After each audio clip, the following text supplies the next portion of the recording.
sounds like you call the experiences here. How do you mail a live rat? The bullet and adult objects are weird, but a live rat is very strange. Because that seems like it's against the law. Yeah. You can't put a live animal of any kind in a box. How does that work? That makes me wonder about the post office. I heard of animal in a box and they didn't do anything. Well, sure. Yeah. I just wanted to. I'm tired of listening to this. I want Daniel Lewis to go hop on Jared Leto because he's out here saying, method acting got a bad rap. Interesting. So as Daniel Day-Lewis is firing, but he's clapping back at the haters. And Jared Leto promoting it. It's kind of like, interesting. Well, yeah. What did you think about the movie? No, I thought it was good. Yeah, I enjoyed. One battle after another. I thought it was really funny. Yes. Movie, and all the lines were pretty, or a lot of the scenes were pretty funny. And then Sean Penn, I thought that was funny what he said about Sean Penn. Oh, yeah.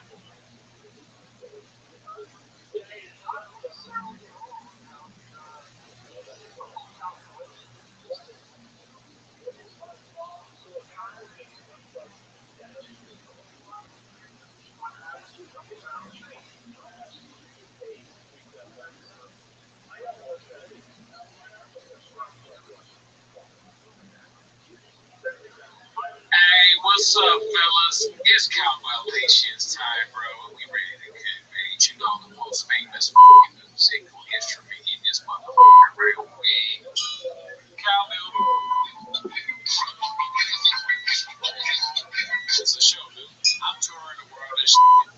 I didn't go to no Riyadh. I thought about it. I got a call from Sheikh Bin Al, Turkey. I woke up, what Ray told me, like, hello, this Cowbell. I make my hoes extra my phone.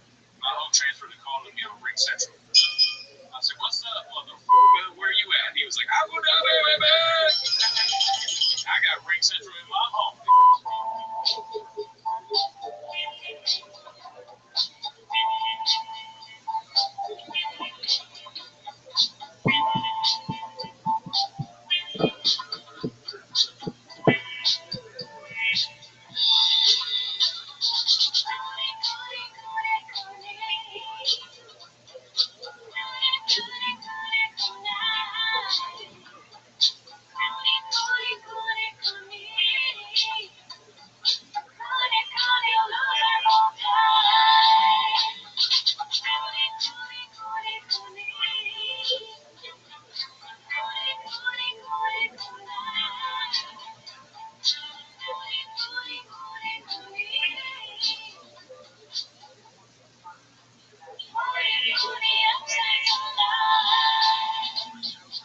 Welcome back to Raccoon Tweeties. Thanks for tuning in. As always, join the Patreon, join the Discord, join the Reddit.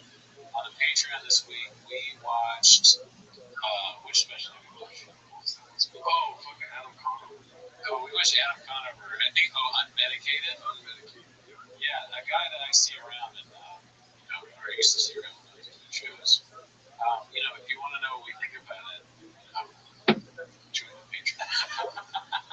We won't tell you, even though we already said we thought it live. Oh, yeah.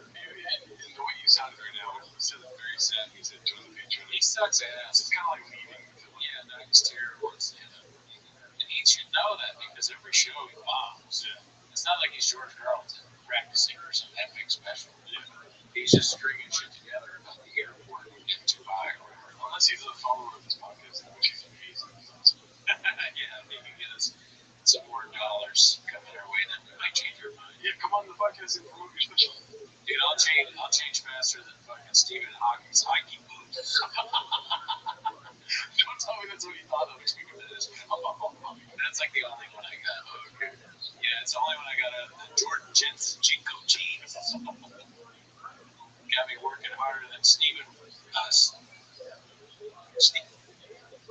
Wonder's wishing well. Yeah. Got me working harder than Steven Crowder's vibrating cock in his ass. Okay, sorry, I didn't think of it. Yeah, I mean, you didn't think of it. It's almost like, what are you fucking Jeff Bezos eating a blueberry acai bowl? Himalayan. Sorry, I'm doing the Schultz thing where he does alliteration. If you weren't aware, Andrew Schultz's horrifying alliteration encourage you most about Schultz is his refusal to take a stance on anything and see it both ways and vote for Trump and all that stuff. But in my mind, it's still that he's not funny in alliteration and he doesn't like school. So those three things should always be in the forefront of your mind when it comes to criticism and haterships. But anyways, how are you doing? I'm doing pretty good. I mean, you were just cooking right now, so add to it. Oh, add to it first. Wait, put some salt on that Emily. Yeah, so those three things you listed have been keeping me busy. But I've been pretty good, dude. I watched Battle After Gun yesterday. Oh yeah, they said it sucked. I'm sold, dude. I think I'm gonna become a liberal cuck like you, dude. Yeah. Fuck. No, the wrong button. It's about fucking time you fucking hillbilly conservative. We would be MAGA. Get out of here, dude. No, I'm not MAGA. I mean, don't say that I'm MAGA. That's actually one of my, what is it? It's actually a pressure point that I don't like. Oh, sorry. You're not MAGA. It's like you see MAGA people and you're like, that's not me. Yeah, I think so. A lot of people probably do have that reaction. And then I see a lot of people with color hair and I'm like, that's not me. Yeah, you know what I mean? Sure. And then I see one Battle After Another and I'm like, oh yeah, that's me right there. Oh yeah. I haven't seen it yet, so I don't really know the politics of it. Right. Are you identified with them? And so I'm not going to spoil anything for you. So what I'll talk about is it's funny watching people deduce the politics of it because it's just ridiculous. It's like it's not a movie. You know what I mean? Like people aren't talking about it like it's a movie. They're talking about it like the government made this and put it out. Oh yeah. Like it was produced by Barack Obama and like whatever. Right. I mean I don't. Yeah, true. Thank you for not spoiling. I don't know anything about it. I'm sure it's a good movie because Paul Thomas Anderson is a good director. I like most of his movies. I heard one person. I don't know the political aspect of it. It is an older rich guy doing like a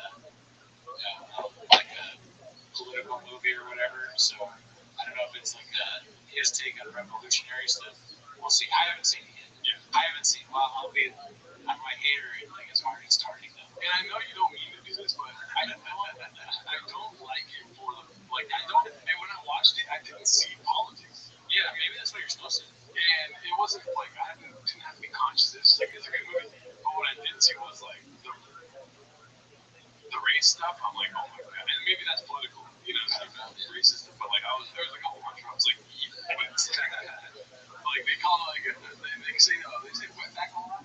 Oh well, they say it's spitball a lot, and that's not what I'm talking about. But yeah, the stuff I wanted to say.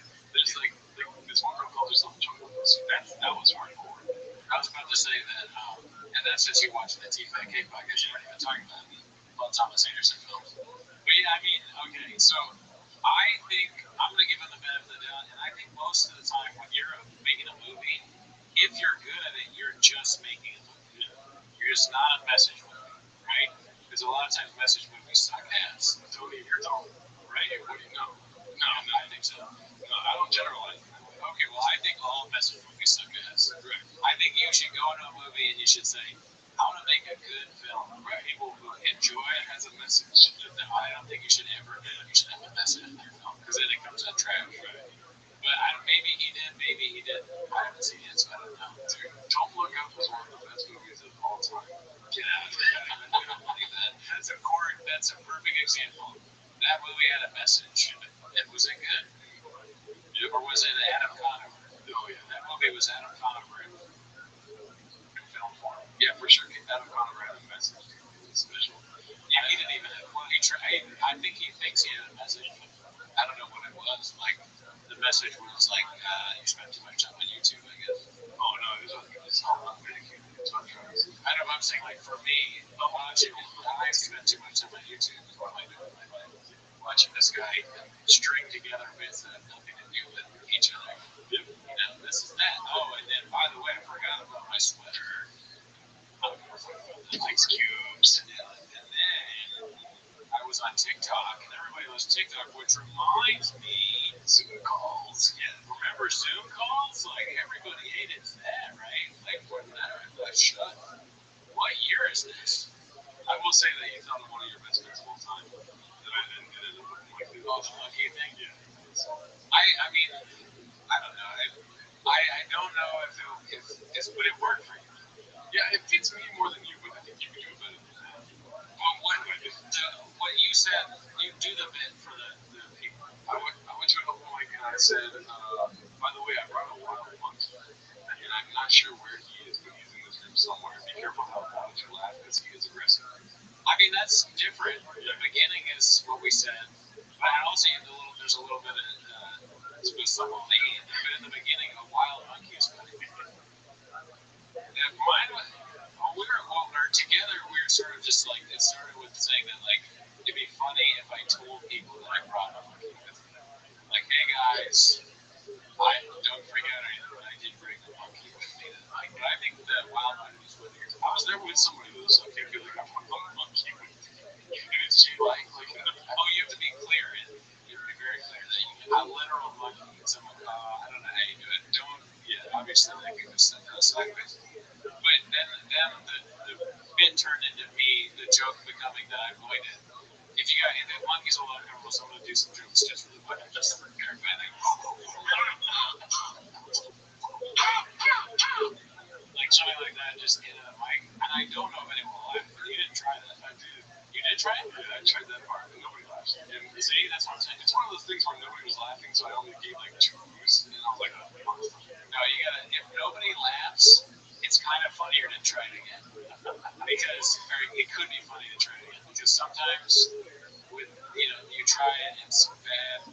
It's funny when that's like, oh man, if you have to do that every time, no one laughs the first time, and then a big laugh the second time, it's gonna really hurt on the second time it doesn't. That's why you do the third time. Stack that over a week. I don't know. I mean, that could also just be me and you are ridiculous, crazy people. It's not funny. it's pretty funny.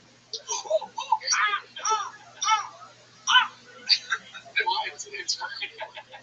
It's like it just randomly you transition into another joke and then randomly you go like that, and then you go, sorry, I'm just trying to get the monkey back into it.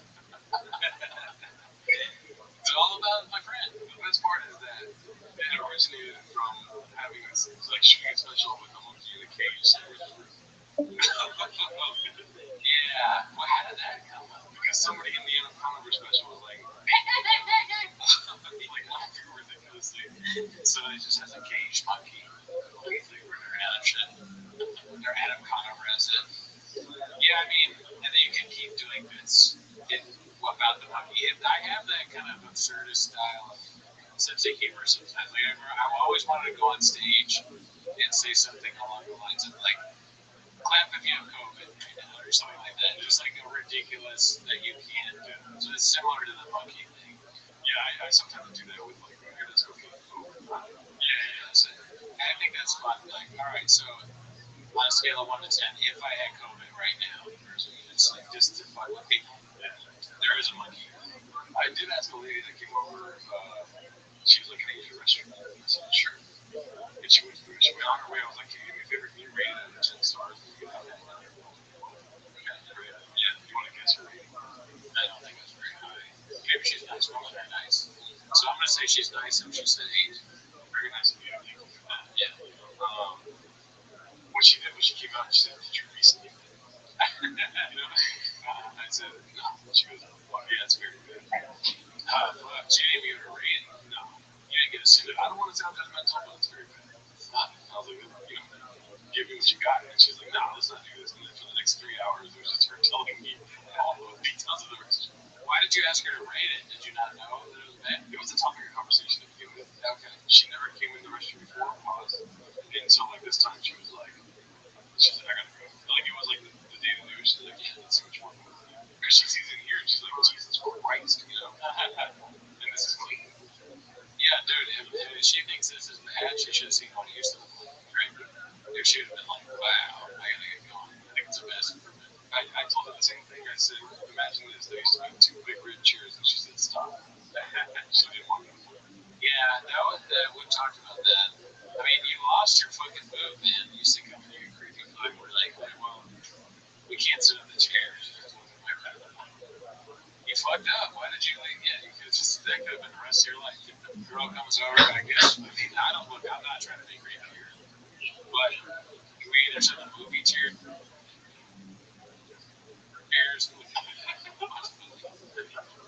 You really want to do that? My bad.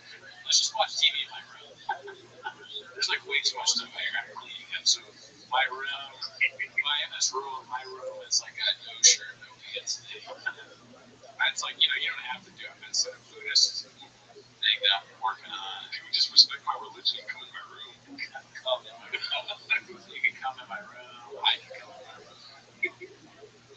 Let's just have sex. Why would we sit out here and watch TV if we can have sex? We're gonna die someday. And you're right, man, because this lady has not entered my room yet. She's only been here. Dude, it fucked you up, dude. You like this couch is my one battle under. I sink into this motherfucker. It's great for sound, but you know this shit is like, oh my god. If there wasn't a podcast going on, I'd be like, hell yeah, man, this fucking thing fucked me. Makes you fall pretty fast. Yeah, no, full. How fast, dude? Faster than Peter Dinklage's daiquiris. Abu Dhabi. Faster than fucking Sydney Sweetie's Abu Dhabi movies, baby. Dude, Schultz sucks so much ass. I saw him recently. He had another take on something. I'm trying to remember what it was. Oh, what was it? I think it might have been Riyadh or something or other, but he just went right in.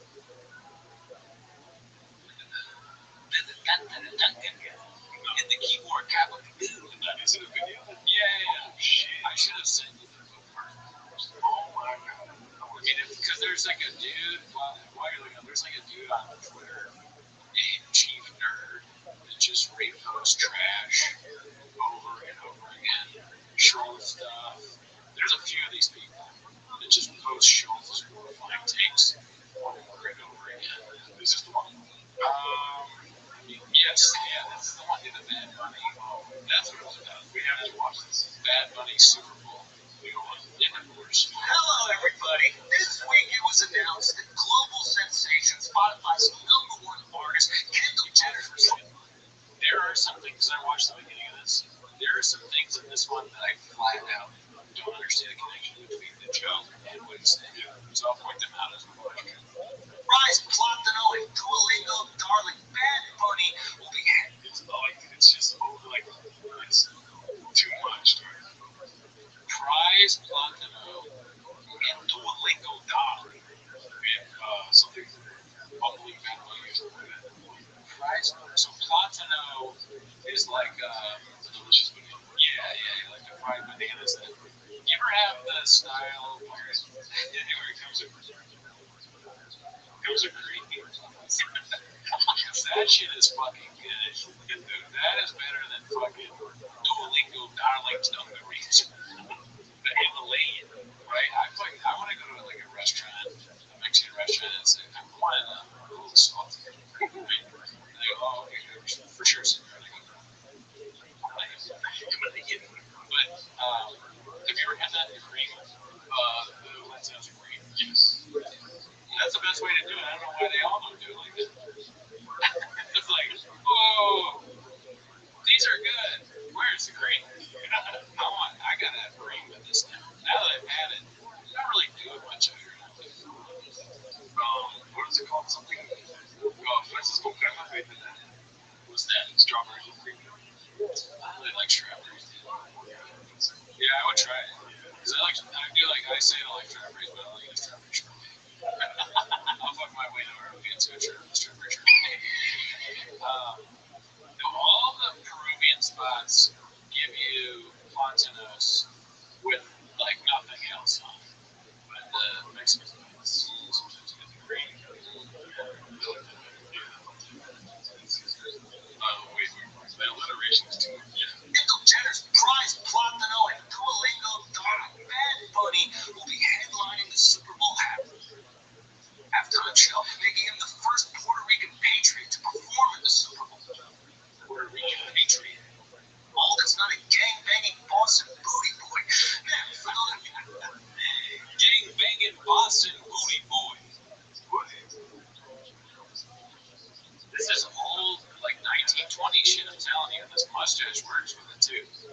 I just don't understand the appeal. Why do I don't know who wants this, but obviously it's a very stupid crowd. I mean, not obviously, maybe it's a very stupid crowd. They love this kind of thing. He looks like the guy who kidnaps your girlfriend or wife and ties her to the railroad tracks. He's got that 1920. I got your girlfriend tied to the tracks, and the train's gonna hit her harder than fucking It's Stephen Hawking's hiking boots. I don't know. I don't get it. I don't know why nobody in a circle of game theory is like, I like this makes you active. Yeah, but you look retarded. At the end of the day, this is so stupid. I think so. Right now he's kind of like Charlie Sheen at World AIDS Day. You who don't know, Bad Bunny is the world's largest Latin trap artist, followed closely by Ice. Literally, surely, with the last few weeks we've had in America, the keyboard cultural warriors would be too exhausted from politicizing everything from 5 mass shootings to the logo change of a highway rest stop restaurant to forcefully insert politics into the Super Bowl halftime show, right? Nope. Robbie star up cultural commentator, lesbian kickball coach, and my hair donor for the Street Fighter movie said, this isn't about music, it's about putting a guy on stage that hates Trump and MAGA. Now, to be fair to this Leah Thomas Labubu doll, it is odd to choose an artist who doesn't have a... Leah Thomas Labubu doll. I mean, I think that what he's doing is TikTok format. It has to be a certain. I bet he goes, all right, figured out the algorithm. It's 24 seconds, right? And then you ride 3 times, okay? And then in the end, the bag has been scooped. So it's a YouTube thing. Beautiful bag is scooped. Take TikTok to YouTube to make the video. But it's some sort of weird format. You rhyme 3 times with a cultural topic or whatever, and every time you notice it has the alliteration, some form of somebody, maybe they're trans, a little person in a wheelchair of some kind, or person of color, and then they rhyme somehow. Elliot Page's penis bump, like stuff like that. Yes, I did. But I don't think it's funny. I'm trying to be bad.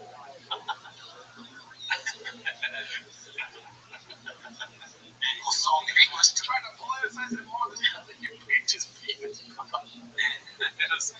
hard to think of these on the way over here. Jordan Jensen's Jinko jeans.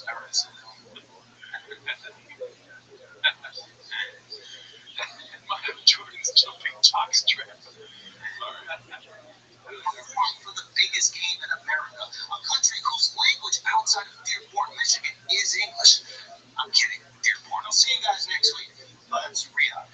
Anyway, a couple months ago, this handsome guy with questionable sperm motility said, Bad Bunny is the biggest artist in the world, right? Yeah. He can't do the Super Bowl. Now, for the record, I also said Netflix would be dead, and now it's the world's biggest streamer, so in a lot of ways, I probably spoke this into existence, and that's why they call me Nostradamus. You're welcome, Puerto Rico. Now, when I said that, my thinking was, it's the NFL halftime booker's job to create a show that appeals to as many NFL fans as possible. That makes sense, right? For example, if someone was putting on a show for Ben Shapiro and his company, they would hire a choir of Palestinian toddlers being crushed by a hospital bombing, or as Ben calls it, porn. But after Mr. Bunny was chosen, I asked myself, what really is the goal of the Super Bowl halftime show? Is it to entertain the fans? Sure. Is it to sell AirPods? Absolutely. Or is it being used to extend the reach of the NFL? Ding, ding, ding. Is an example of someone they like to have as a new fan. The NFL wants to be a global brand. They have games in London so they can reach a larger Muslim audience. They have games in Mexico so the Raiders fans will support themselves. They have games in Brazil now that Tom Brady is retired. They've seen the success of the NBA abroad and the international dominance of soccer over people with free healthcare and missing teeth called football. So maybe they're hiring a musical act that is a massive global success, and it can. I have a feeling that the alliteration was so bad at the beginning of the music, guys. All right, I went a little bit far, and then it's not the time. Rolling with Darwin, really, Alex, one of the guys that David. I think there should be. He should have said something about teeth and British people, because he had the guy who said healthcare with no teeth. Well, adults are pretty with toddler teeth. There you go. Where you left toddler teeth on the table, Andrew. You followed the back. That was right there. That's there's levels to this shit. I'm working harder than Elliot Page. It's just me. It's fucking too. You were harder than. I wonder on the scale. Like, is it harder to be Elliot Page, penis pumper, Peter Dinklage, Duggar Hayes, or Jordan Jacob Cheese, or Jeff Bezos with Blueberry? I'll say. Or Stephen Hawking. Stephen Hawking boots. These are all things that They're hard to beat. hard to beat. To beat. Abu Dhabi, baby. He should say that wherever he is. Whenever he opens a show, he should go, Abu Dhabi, baby! Nice in Bakersfield. Abu Bakersfield, baby! Percentage of his fan base are non-football fans in the hopes that those non-football fans tune into the halftime show, watch a little bit of the game, and then one day, years later, their kids can get CTE too. Maybe, just maybe, not everything is about fuck Trump or triggering the libs. Chances are American Eagle just wants to sell jeans. Occam's razor says the simplest explanation is usually the right one. Well, this is America, baby, and our razor says follow the money, and you can probably buy that razor after Sydney Sweeney uses the Cowboys. Everybody's, you can't resist. Every once in a while, you gotta do it. You gotta hit Sydney Sweeney. It's true. You just, you know, if it's one of these stupid Schultz clips, there's gonna be something about Sydney Sweeney, right? Of course, he's got something about Sydney Sweeney. Because he's hitting and he gets it. Yeah, she has boobs. That's half. Part of the people that watch that consume this and Barstool, they think it's fun. They're so stupid that they think it's funny, but they also want the boobs. It's kind of, there's levels of stupid where you maybe, the people that watch John Oliver are just kind of high and drunk, maybe. They're drunk and like, hey, British guys, oh, I don't know nothing about drunk talk. So you're high and drunk, but then the Barstool Andrew Schultz fan is stupid high and drunk, so they go, oh, it's like, Sydney Sweeney, and they love it. And alliteration. Yeah, oh, God. That's a lot of stuff. The biggest titties in the world are alliteration from Andrew Schultz. Things like that. Titties and toothies. Booties. They're like yak looking with these folks' titties. You know, but I can think about what motivation Schultz has got for the rest of my life. You know, I agree. That's the guys from the team. Hey, fuck you, man. I mean, I try to watch that John Oliver shit where, like, This Week Tonight or whatever. It made me laugh because he's British and he's.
Welcome back to Temple. Thanks for tuning in. As always, join the Patreon, join the Reddit, join the Discord. This week, the Patreon. Are you laughing so hard? Am I not on camera? Because it came on and you were just sleeping. Yeah, guys, I can't nail it every week, okay? So we do it in one take.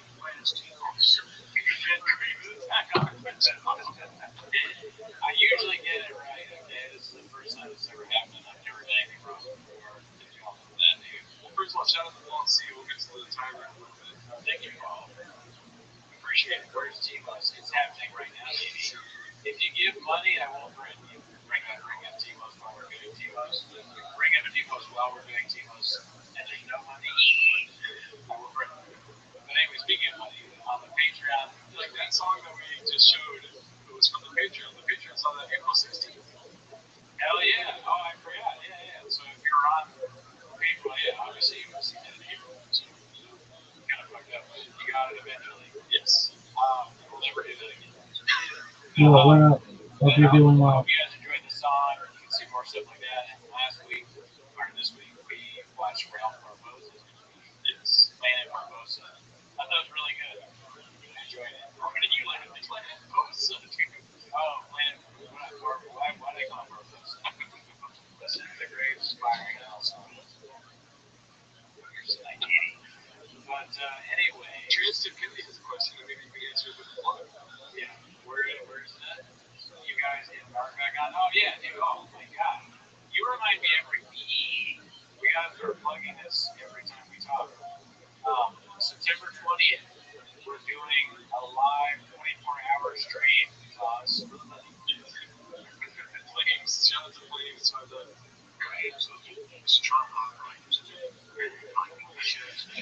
Thank you. Appreciate you pointing out. There you go.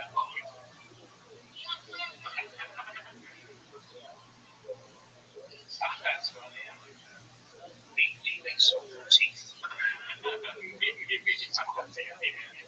It took me so long to figure out that you need to tell something there. But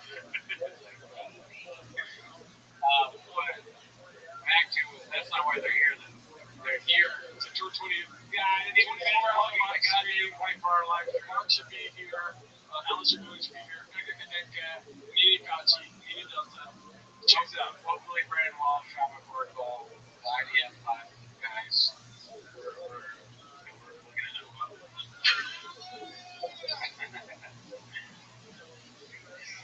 Yeah. Anyway, that's not what they're doing.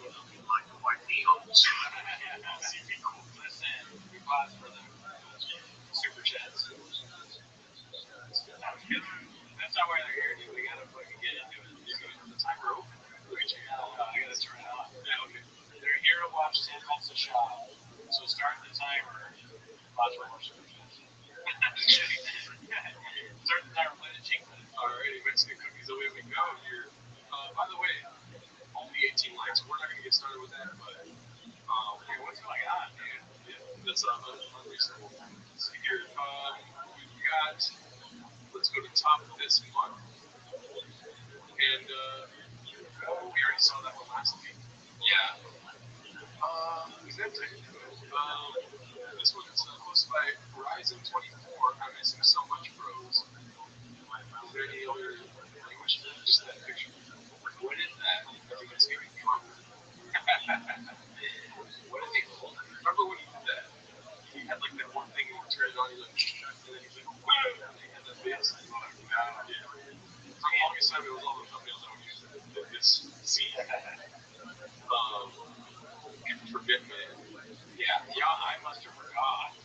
lets him drink it, or do you like him so? It's a tough question. It's like, do I want to be entertained, or do I want to be like a good boy? You know? Yeah, because I worry about him when he's drinking. But he's really funny. He sounds like an old man talking about himself. Yeah. Well, I do. Like, Papa is older. He's older than me, but he makes me feel like an elder statesman. Husband. Because he's so the little Jack. Thank you. Shout out to you. You know, you watch him and he's for so much content, right? You control through the Reddit, you're watching every week, and I start to feel like some sort of parasocial relationship with him, kind of, you know. No, you're right. I just saw that comment said Cody on his Biden script. Yeah, I just say my son Hunter shot. Yeah, I just and anyways, we beat Medicare. We beat that. Yeah. What's it called? All right, let's see what's right here. I do miss those days, though. I think I was not the cringe, but the actual thought that he put together and what it looked like when we saw it on film. You know what I mean? Yeah, he wasn't thinking even harder. Yeah. Like there was like even more, even younger. Yeah. But that's not what people want. They say Gerardo with the girls tonight. Call him Dad. Hey, already, this is real. Reminded. This is 12 hours ago. It's shooting to the top of the charts for a month on the 250. I'm on pencil right now, so I don't feel it. Well, you saw my sick bars, so how are your team doing? Because you might have pretty good, dude. I just got some time from the Spanish beach. We just filmed that like 2 hours ago. Let's see here. Rewinded. This is real. Post my coin toss. I'm not surprised. Well, I am surprised actually about this because I've seen this in stores, like Fat Joe, Yeah. a bunch of random things, but had a shotgun. Oh, you must have forgotten, right? He was growing grapes, Dave. Okay. Growing grapes with 3 Gs. You know what I mean? Right. But no, remember he did that. I'm assuming these things take forever. Just for that. Like no marketing. And especially when you're a genius, you want to make sure things are perfect. Right. So he was doing the just for men thing way back when he's Right. he's so far in the future. He's Australian them so hard he's fucking got one. You know? It's like, oh, this guy's good looking. What does he do? You look it up, and he's got blonde hair. It's like he didn't trust the medium brown. By the way, that's another thing. Big brown breakdown. He's medium brown. Oh, that's false advertising. No, we don't know if it's real. It's not pre-season. But yeah, that's funny. In these things, they gotta put it in the contract. Hey, you have to keep us here for like a year or something. Bob, of course, doesn't pay attention to anything. What did he do to the CEO of the CBD company? He's beautiful. Yeah, He's story, bro. yeah. He's doing the same thing to this unfortunate rewinding. But it's cool that they give him a shout out here. You know what it says underneath medium brown? What are we doing here?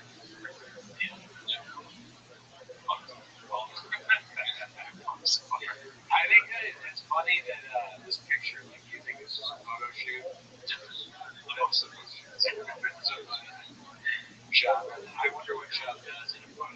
They didn't get anything taken. For sure. I mean, look at that smile. How hard do you think the photographer was trying to make him smile different? Or just make it like, no, a serious face.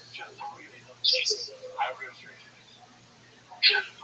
How many did he go like this? If we don't need you to, like, move your mouth at all, or please take your hands. At least take the straw out of your mouth. I don't think you're food in my life. We should get some rewinded and, get rid of my grades. You got grades? I got a lot of grades. Grades for days, baby. We already saw that one. This one's hilarious. I already read it. It's posted by Food Walker. DoorDash driver says Moffat is cheap and a fraud. Let me just read this because you're going to consume it as I go. Sure. Stop me if you want me to stop. Okay. I'm mad Brendan Shop specials suck. Fuck that dude for sniping me on a tip I'll never forget. True story. I was trying to earn a few extra bucks. Just say you're DoorDash. You know what I mean? I DoorDash. Yeah. Hard times and had to resort to gig work. In the rain, I picked up an order for ice cream and Venice drove into Santa Monica to a nice house with a few cars. The order is to a tiny guest house way in the back. The sign on the door says, "Do not knock, baby." It should say, "Do not knock, dad." So I don't know if it's British, but so I'm standing there calling their phone like an asshole for 10 minutes. It sounds like Brendan's writing this. I'm shocked. No, yeah, car, no drugs. No drugs. Yeah, there's a lot of this. The wife sees me through the window and he comes running out like I'm a threat. I hold up the bag, he snaps back to normal, looks me in the eye, says that he appreciates it. It's all right. He did. He appreciates, but and that he will tip me in behalf of zero. It was all a facade. The house wasn't his car. The house wasn't his, cars weren't his. There was a nice Toyota parked in front of his little guest house. Strange story.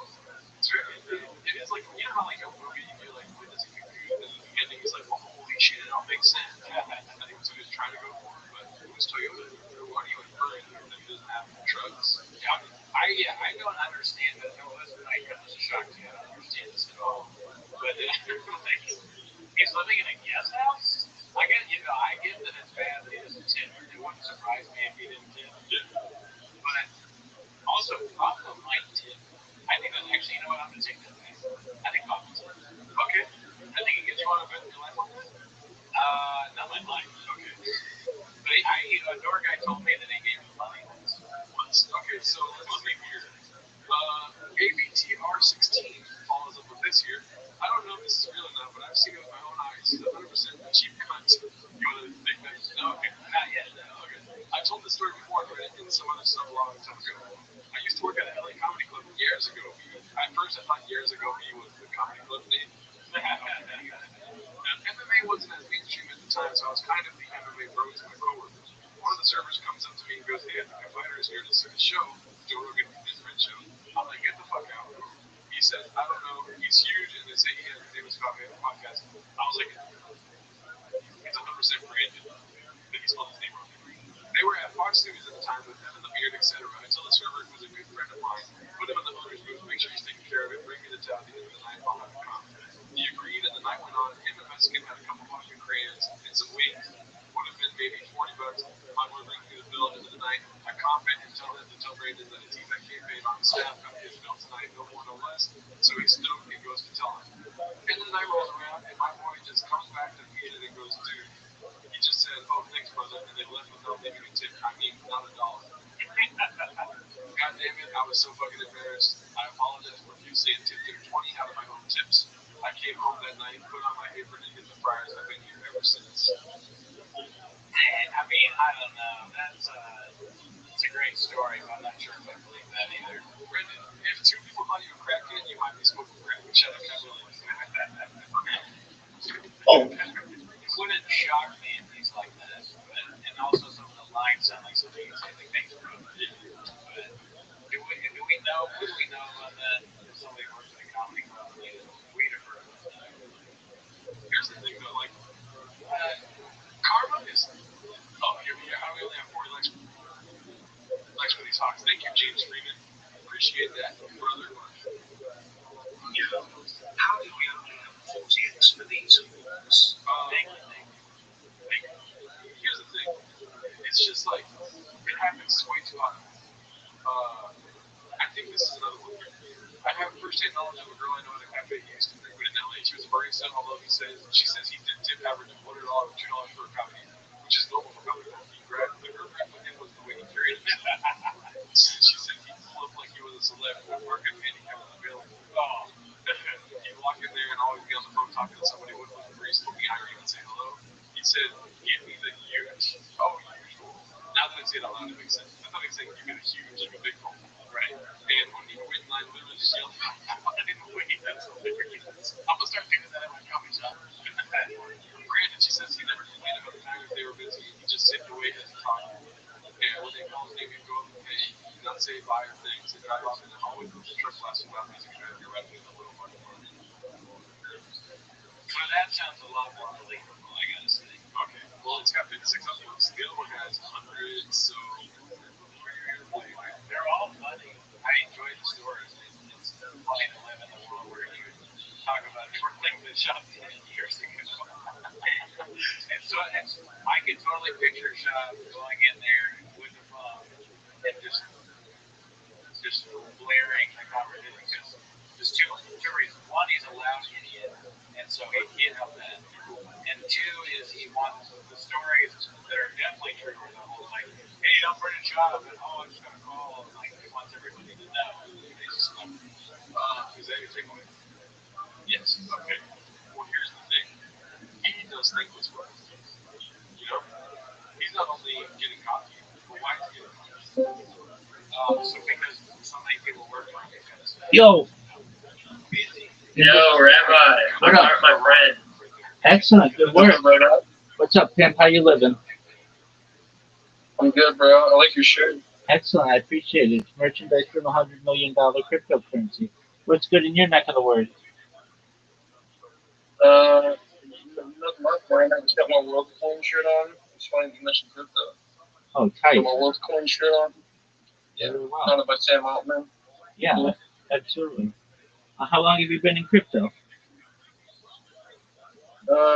Since birth, man. Like, I was into it before it existed, to be honest. As was I. Yeah, it was like me, crypto, and then the Big Bang. Yeah. Oh yeah, I remember I feel you. that. I remember you. That was tight. You were cool.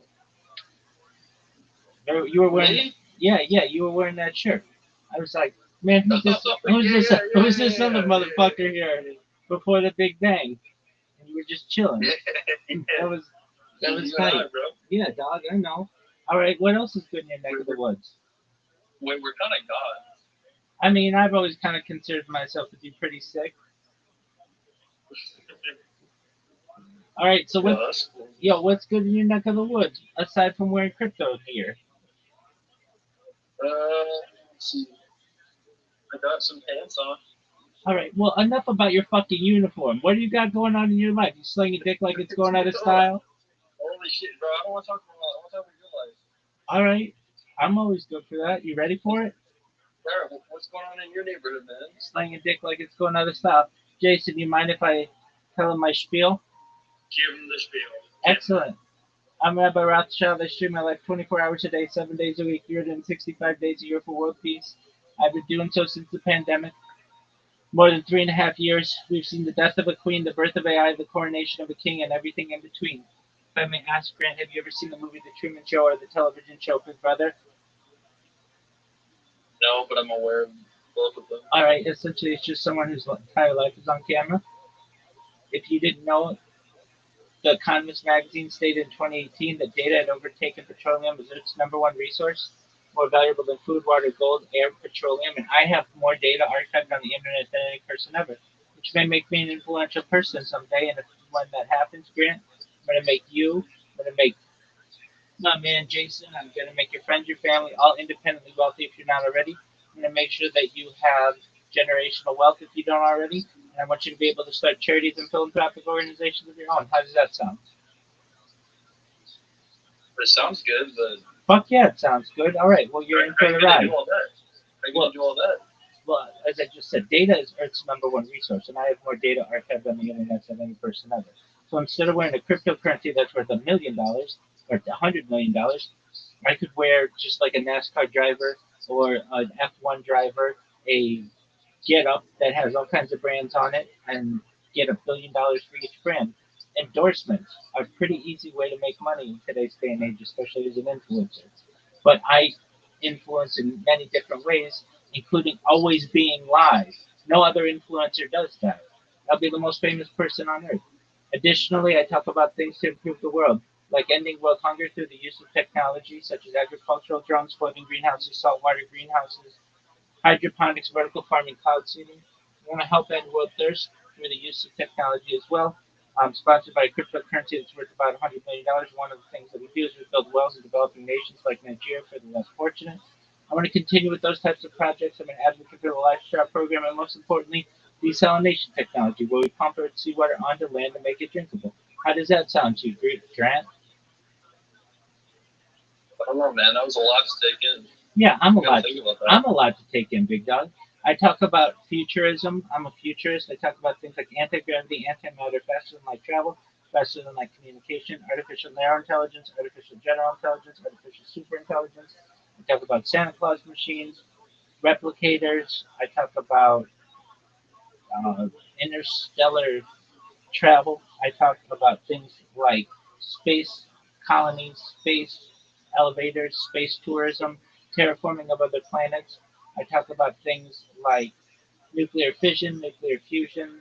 I talk about things like geothermal power, tidal power, solar power. I talk about things like even gravity batteries, de-extinction. People don't know this, but the first successful de-extinction took place in the year 2003 with the Pyrenean ibex, which was a goat located in northern Spain, southern France.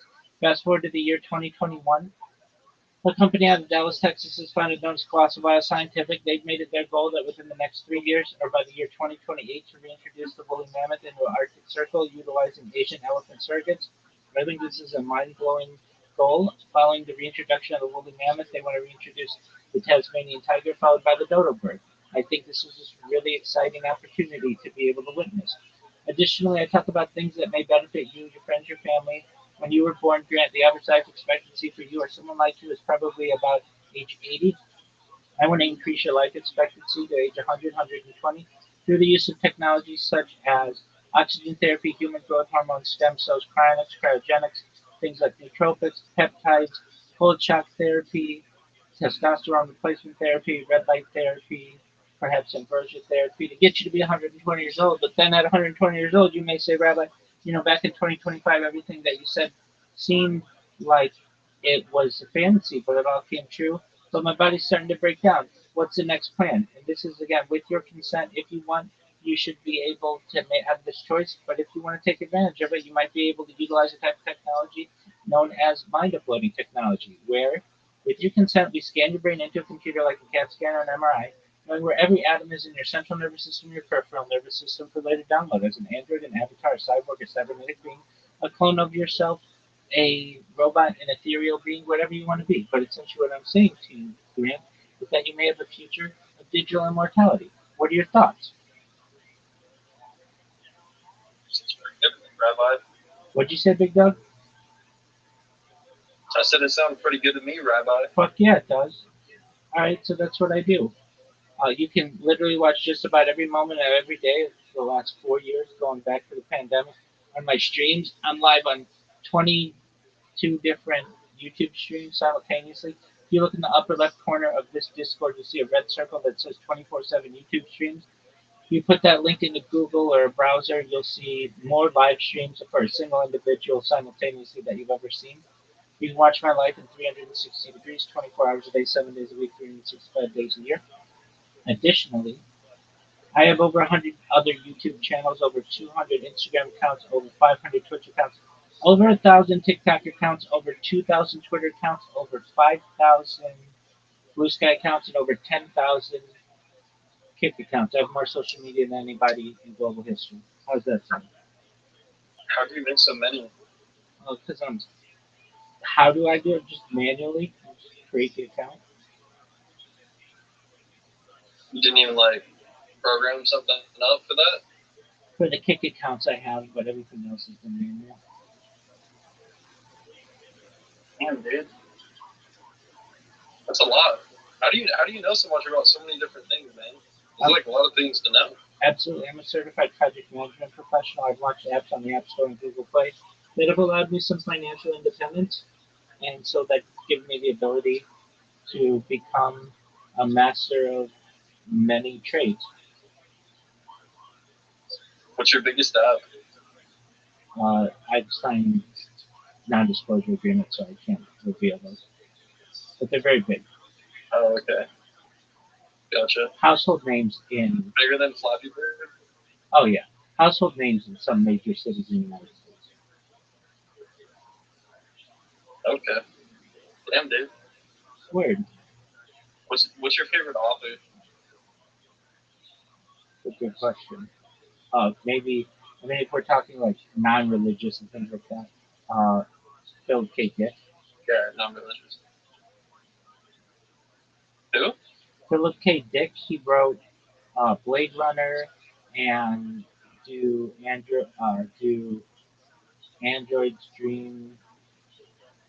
Um, the name's escaping me, but he wrote Man in the High Castle. Um, he wrote a lot of science fiction, but like that have been made into movies. Let me uh, list of Philip K. Dick books. Yeah, I'm looking it up. So I like his name. yeah, you might. Okay, so The He's a good Android's name. Dream of Electric Sheep, Man in the High Castle, Ubik, A Scanner Darkly, that was a movie. Blow My Tears, the policeman said. He's made in the High Castle. It's a strange um, uh, alternative history where the Nazis and the Japanese won World War II, and so the United States has been taken over, and the West Coast belongs to Japan, and the Midwest and the East Coast belongs to Germany. Valis, Radio Free Aberman, The Penultimate Truth, the collected stories of Philip K. Dick. He's written others too. Um, let's see here. Just really interesting. I mean, aside from him, more mainstream authors that I like, Mark Twain. Um, I like Charles Dickens. I like Fyodor Dostoevsky. Um, I like Jane Austen. Um, I like. Um, let's see here. So I know you've read. You're like a Jane Eyre. Do I like what? You're like a Jane Eyre fan. Jane era, like the Victorian era. Jane Eyre, like yeah, by Charlotte Bronte.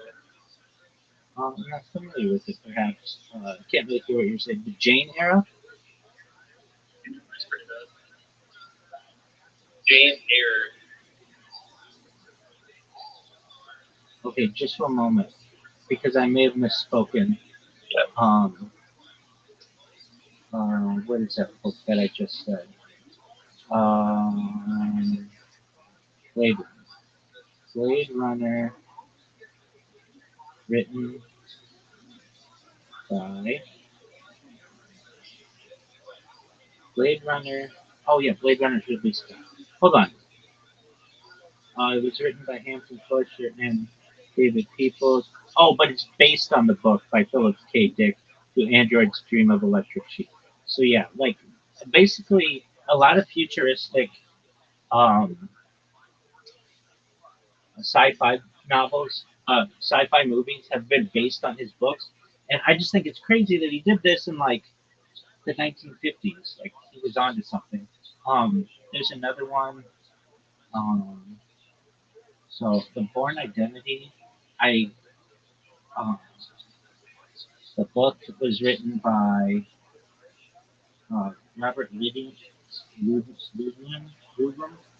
um, and that's pretty fascinating to me. You know who I didn't say, but I do want to include is Stephen King. I like Stephen King. I think he has written. Rabbi, What up, baby? we should get into stocks together. All right, well, it's not hard to do. But and I'll tell you what stocks will be worth a lot in 10 years, in 100 years. Then what? In 10 years and 100 years. Give me the names. All right, so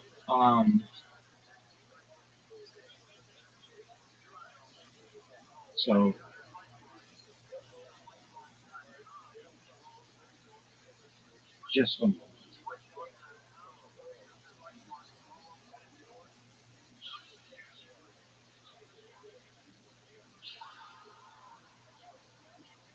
I want to check the stock price first.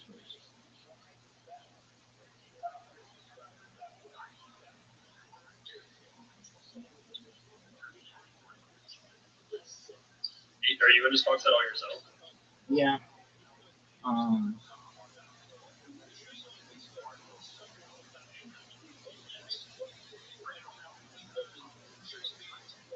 All right, so I think a good investment currently that people are somewhat sleeping on is Palantir.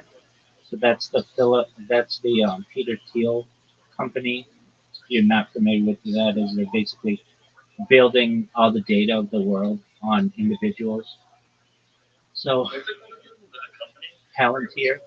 Palantir. Palantir. Yeah. So I think that's an Always Palantir. I that's do an know what Palantir is. excellent investment. OpenAI, when it has its IPO, I think will be the biggest IPO perhaps in global history. So that would be a huge one.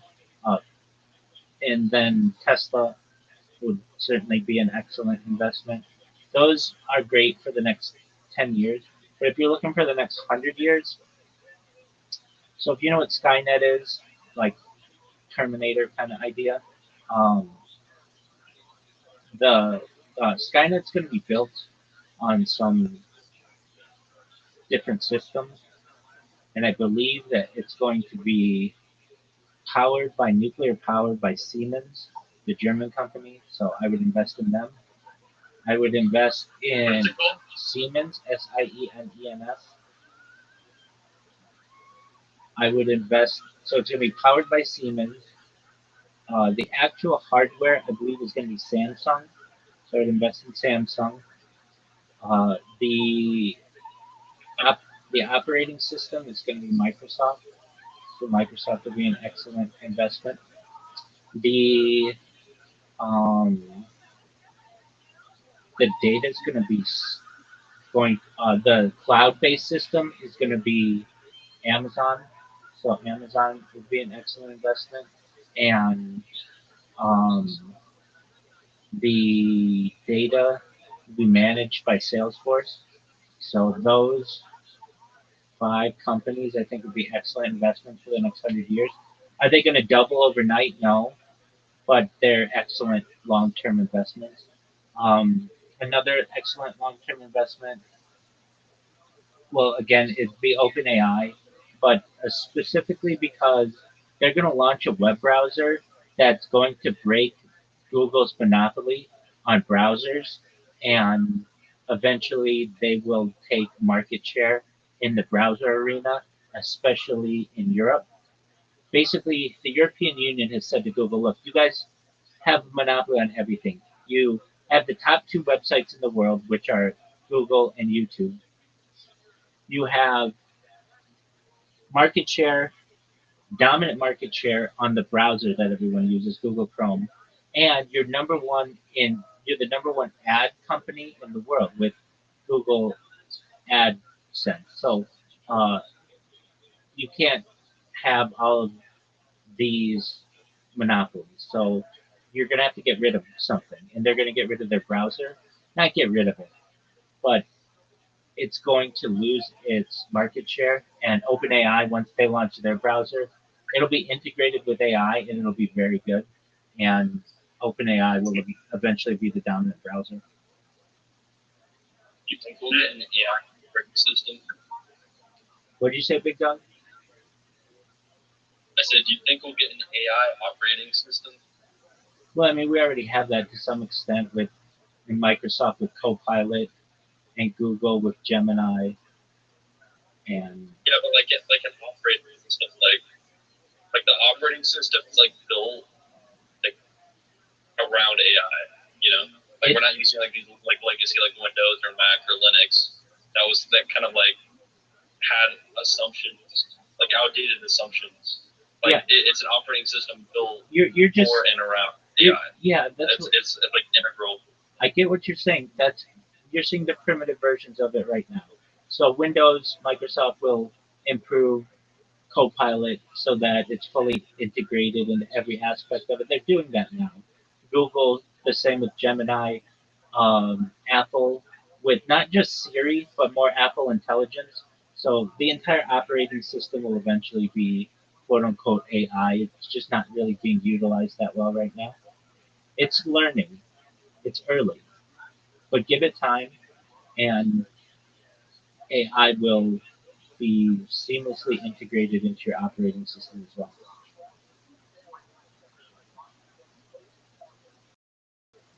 Yeah, I was like, sorry, I'm not trying to interrupt with you. Is your last name Rothschild? Yeah. Oh, really? That's really cool. How you still build, bro? You work out? Oh yeah, baby. Yeah, Well, no. I'm just joking. No, I mean I live stream my life, so that's really my primary focus. But prior to this, at times of my life, I've been a long distance runner. I'm an avid golfer. I like sports a lot, but uh, one of the first things that I do when I go viral is I have to go on a major diet, and that's fun. Wait, so I'm actually curious about this. This is one thing I was going to ask earlier, but I just forgot about it. So how do you record when you go out? Yeah. How do you record it? So, well, I've streamed as far north as Santa Barbara, as far south as San Diego, as far west as the Pacific Ocean, as far east as the desert and mountains. I've streamed in Beverly Hills, in Los Angeles, and Disneyland, basically everywhere in Southern California. And to answer your question, it's really difficult. So at times I've had a Verizon, like a family plan just for myself. So that's 4 different phones and 4 different phone lines monthly. But that's like it's a big bill. It's like hundreds of dollars a month to do that. And I just really wasn't getting that much traction when I would do IRL streaming. It's really difficult to do IRL streaming, and frankly, my vision isn't that great. So that the glare of the phone makes it very difficult to be able to see when the sun's really bright and you're trying to read comments and they're few and far between. So I find it much easier to stream from one location. Um, just because that's where my Wi-Fi is. Now, if I do stream outside, I can use GoPros and basically just upload the data if I need to. Or I stream like on Instagram. I just do Instagram lives and stream those. I've also done it on TikTok, but TikTok doesn't necessarily save the data the way that I would like it to. It's more manual. It's more manual to have to be able to save it. YouTube, you have to have a certain amount of followers to be able to live stream. So, and I do. You have to have like 1,000 followers or something. On Instagram, you have to have 1,000 followers. Instagram just made it that you have to have 1,000 followers. Um, uh, TikTok, you have to have 1,000 followers. So long as you meet those thresholds, you're able to just upload. On Rumble, you can, or I should say, you're not just able to upload. You're able to go live. Rumble, you don't have to have any followers. You can start going live so long as your account gets verified just through phone verification. Uh, Twitter, Twitter, you can go live um, with no one following you. You can also create, if you have an iOS device, a Twitter Live or a Twitter video space where people can actually talk with you. Um, so it just depends, but frankly, like when I do live streams, I don't really want to be, I don't really pay attention to what I want to pay attention to, which is my Discord. This is where people are. So if I go live on my Instagram accounts, I might have like, I have 10,000 people following me on Instagram, and I might get like 5 people who come in over the course of an hour. It's really not that great. Same with Twitch. Twitch, I have 50,000 people following me. And if I go live on that account, I might get 5 people over the course of an hour. That's just how social media is. Unless you're, the top 1% of social media influencers who have consistent, huge followings that you basically have paid for, you're not going to get anybody in your chat, or very few people. So it's just not worth it to me. But I have done it, and I do have a lot of footage from there that's been archived. But you run into issues with connectivity. You also run into issues with the heat of the devices. You run into issues with batteries. You run into issues with lighting. You run into issues with other people who try to steal your shit. Uh, you've got to really be aware of what's going on, and it's risky. It's much riskier. I mean, I know I've been in downtown LA and been chased by people because I've got like $2,000 worth of fucking equipment. I've got like three iPhones going, lighting. Exactly. So those are things that you want to avoid. I know I was outside the Capitol Records building with a bunch of GoPros, and I was playing the guitar, just not like busking. I wasn't doing it for money or anything. I was doing it just to have a cool shot. And I had these four guys who walked by me once and like said some shit to me. And then they walked by me again, and then they walked by me a third time, and I could hear them saying, "All right, once we come back, we'll get in that next time." I'm like, "Oh shit, I better get out of here." It just, when you're a single individual, you are a target, especially with all the electronic equipment. So it's just That's safer. why you gotta treat. Come on, Rabbi. That's why you gotta keep a strap on you at all times so you can slam those people out. Yeah, I mean it's 4-on-1, and at least in I mean, California. like a 9mm. I mean, you can slam those fuckers out real quick. Yeah, I mean, try getting a concealed carry in California. It's very difficult. Fair. Everybody else does it legally. Yeah, I mean, I don't want to hurt anybody either. And Well, what if they're trying to hurt you, Rabbi? We can't afford that. right, no, you're right. So why even put myself into that kind of position? What up, Black? How you living, pimp? Black, can you hear me? Black, do you speak English? Can you hear me? Big Dog, you there? He's muted. Black, are you there? Can you hear me, big man? Black, how'd you find out about me? How's your day going, my friend? Did he just join? Yeah. No, he did. Well, welcome, Black. I hope you're having a good day. Go pound sand. You left. Yeah, shit happens. How many people joined today? I told you, I'll be joining frequently. That's great. How many people join a day? It's a good question. If you had to estimate. Yeah, so I let's just say recently, I get maybe 100 people a month, more than that, maybe 100. Yeah, about 100 people. Well, I shouldn't say that. 100 people a month stay. I might get 300 who join a month, but I kick out a lot of people. I kick out everybody who's under 21, under 18. So you're not supposed to be here and not be 18. And if I talk to them and they don't talk, like if I ask them how old they are and they just leave, then that's a pretty good sign that they're not 18. So I kick those people out. And then people leave on their own because you can only have a certain number um, of um, discords. You can only have 100 discords, and sometimes people max those out. So, in answer to your question, per day now, um, well, it's about people who stay.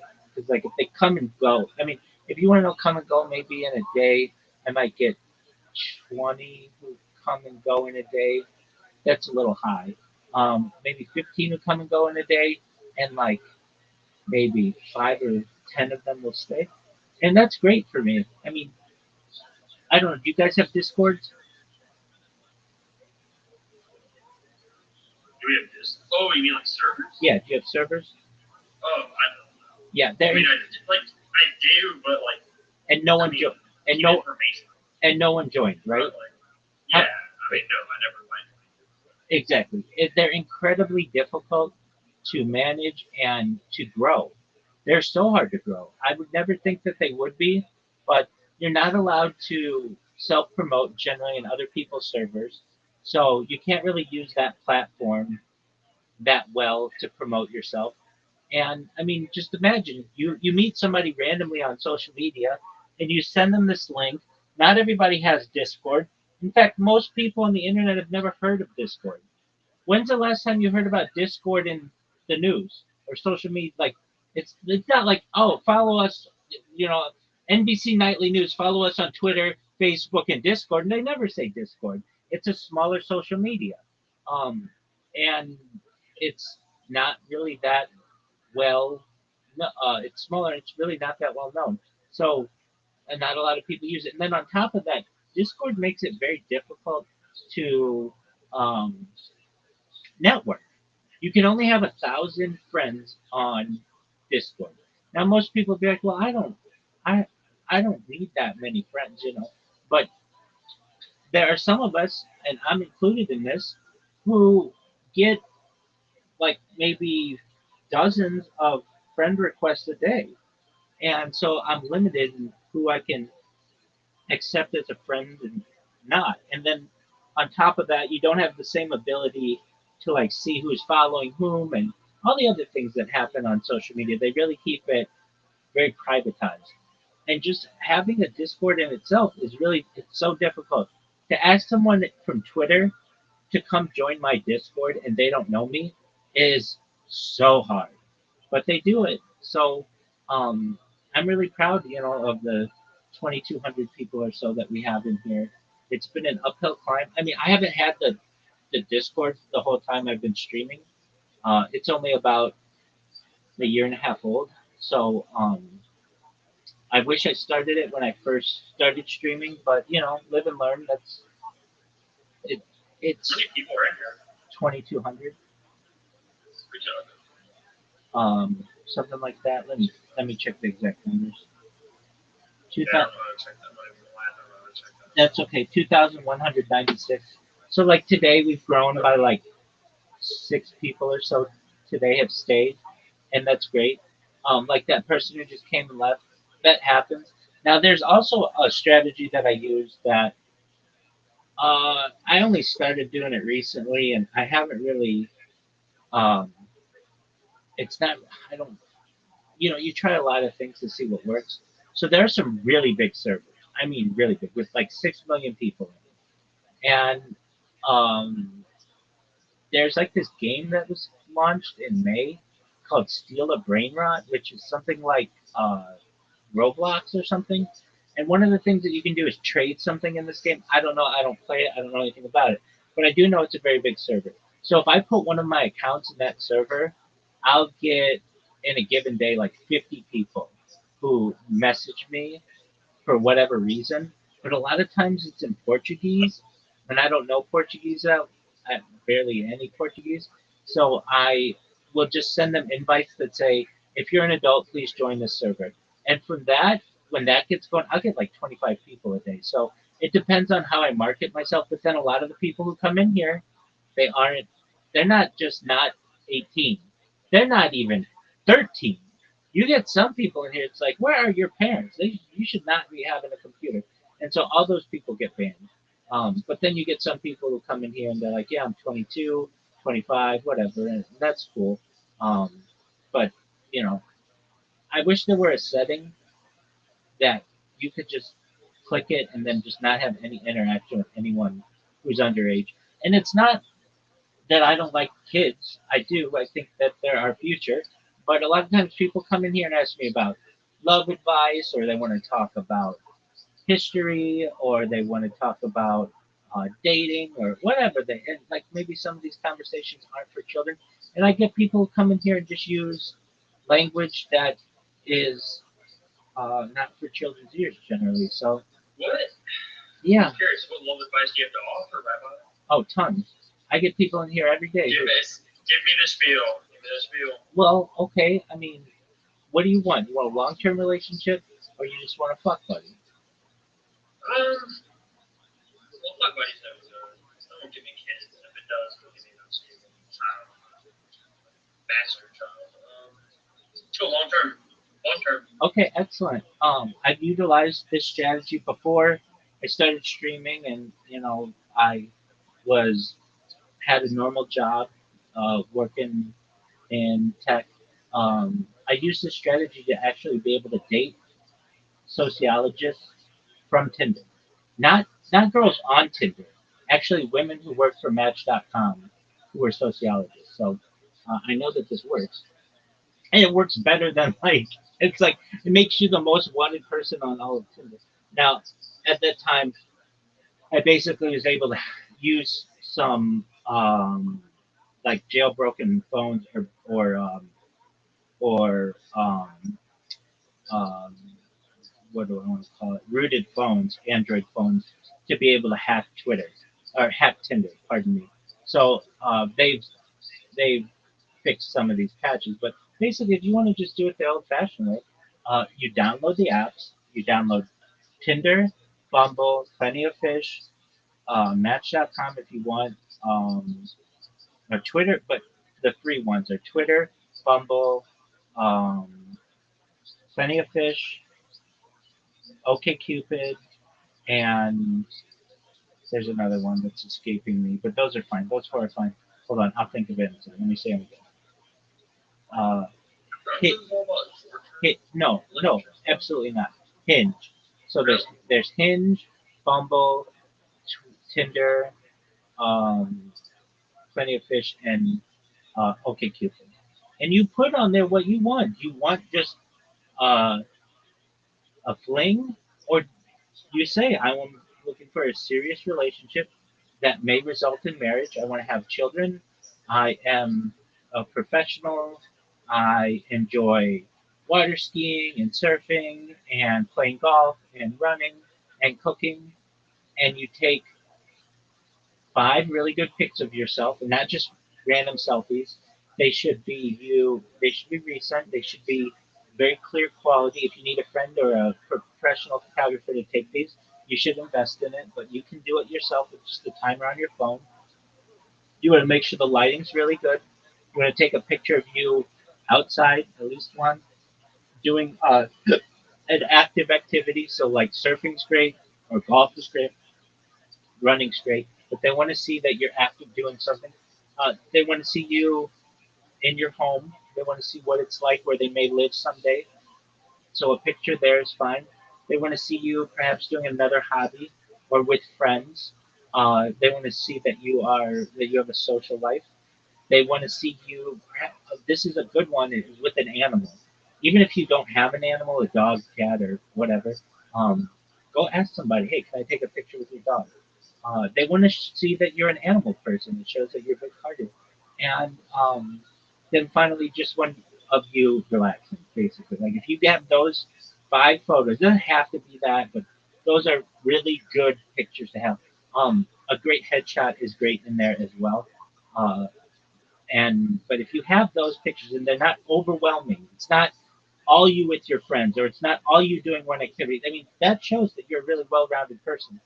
And then it's a numbers game. So, and I told this to the girl who I dated from Match.com because she told me like behind the scenes, every person gets a score of how many people are like swiping right on them, and my numbers were higher than they've ever seen, and she wanted to know how I did it. And basically, I explained to her that there was a way you could basically root an Android device, and then somebody had created a patch on the or, basically created a back and into Tinder, and you could, with the push of one button, like 256 women at once, anywhere in the world, which is a huge advantage on anybody. And so, where I'm in LA, I just put it where I wanted to date women, and then just would hit the button, and 256 likes and 256, and I would just have to do that like 5 times, like maybe even less than that, maybe 4 times a day, and then I just watched my phone just ching ching ching ching ching ching ching ching, ching all these girls swipe right, and um, then from there it was just about messaging them, and you know uh, the the girls who I liked, I mean they're all gorgeous, tens, they're all tens. Like I would say to myself, I'm not gonna waste any time on anybody who I don't think is who every single one of my friends would say that girl's the fucking hottest chick in this bar or hottest chick in You this could club. crack any of those? Oh yeah, definitely, dude. My body count, I lose track at 42. So I mean, I've done quite well for myself. Damn. And so then from there, um, you you you interact with the person, and some people wanna they really want to get to know you before they go to dinner. Other chicks, they just want to get right down to They just want to business. go straight to the bed. No, these were girls for long term. But then I came up with a strategy for short term as well. I'll tell you that in a second. So a few years went by, and I was doing the long term thing. But then when I want to do short term, I bought. You can buy these on Amazon, but they're auto swipers, basically things that automatically touch something on your phone. But you can also download these as well. But it was basically something that would touch something on a phone, so it would always swipe right on chicks for me. And they have integrated their apps to no longer allow you to only swipe right. They'll ban you for that. But at the time, they didn't. So I just swipe right on every single chick and then see what girls would come into my inbox. All right. So then, when I just would want to hook up with chicks, and like literally, this is the absolute best move I ever had. And by the way, like I'm not just talking out of my ass. I'm a member of seduction communities. These are pickup artist layers around the United States. So what we do is we'll meet at somebody's location, have some drinks, and go out and basically sarge or go out as a group and pick up and see who can get the most amount of numbers in a given night. So I mean, these are things that I've done in the past. It's been a lot of fun. Shout out to those guys if they're been watching this. They've been wonderful. And then it's just a competition. Who can get the most amount of numbers and who can have the most amount of closes? Anyway, so I do know that these this advice works, but at least on Tinder and those kind of apps, the thing that I would say when I would just want to hook up with chicks, there was one phrase that I would use. Like I try them all, like, hey, what are your interests and all that bullshit. Like everybody does that, and I get responses with that. But if I just wanted to hook up with chicks, I would write,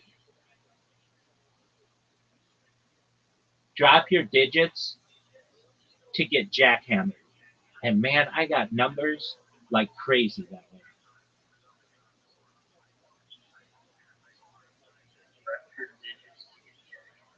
It's so fucking to the point. I can see it. It's so fucking to the point.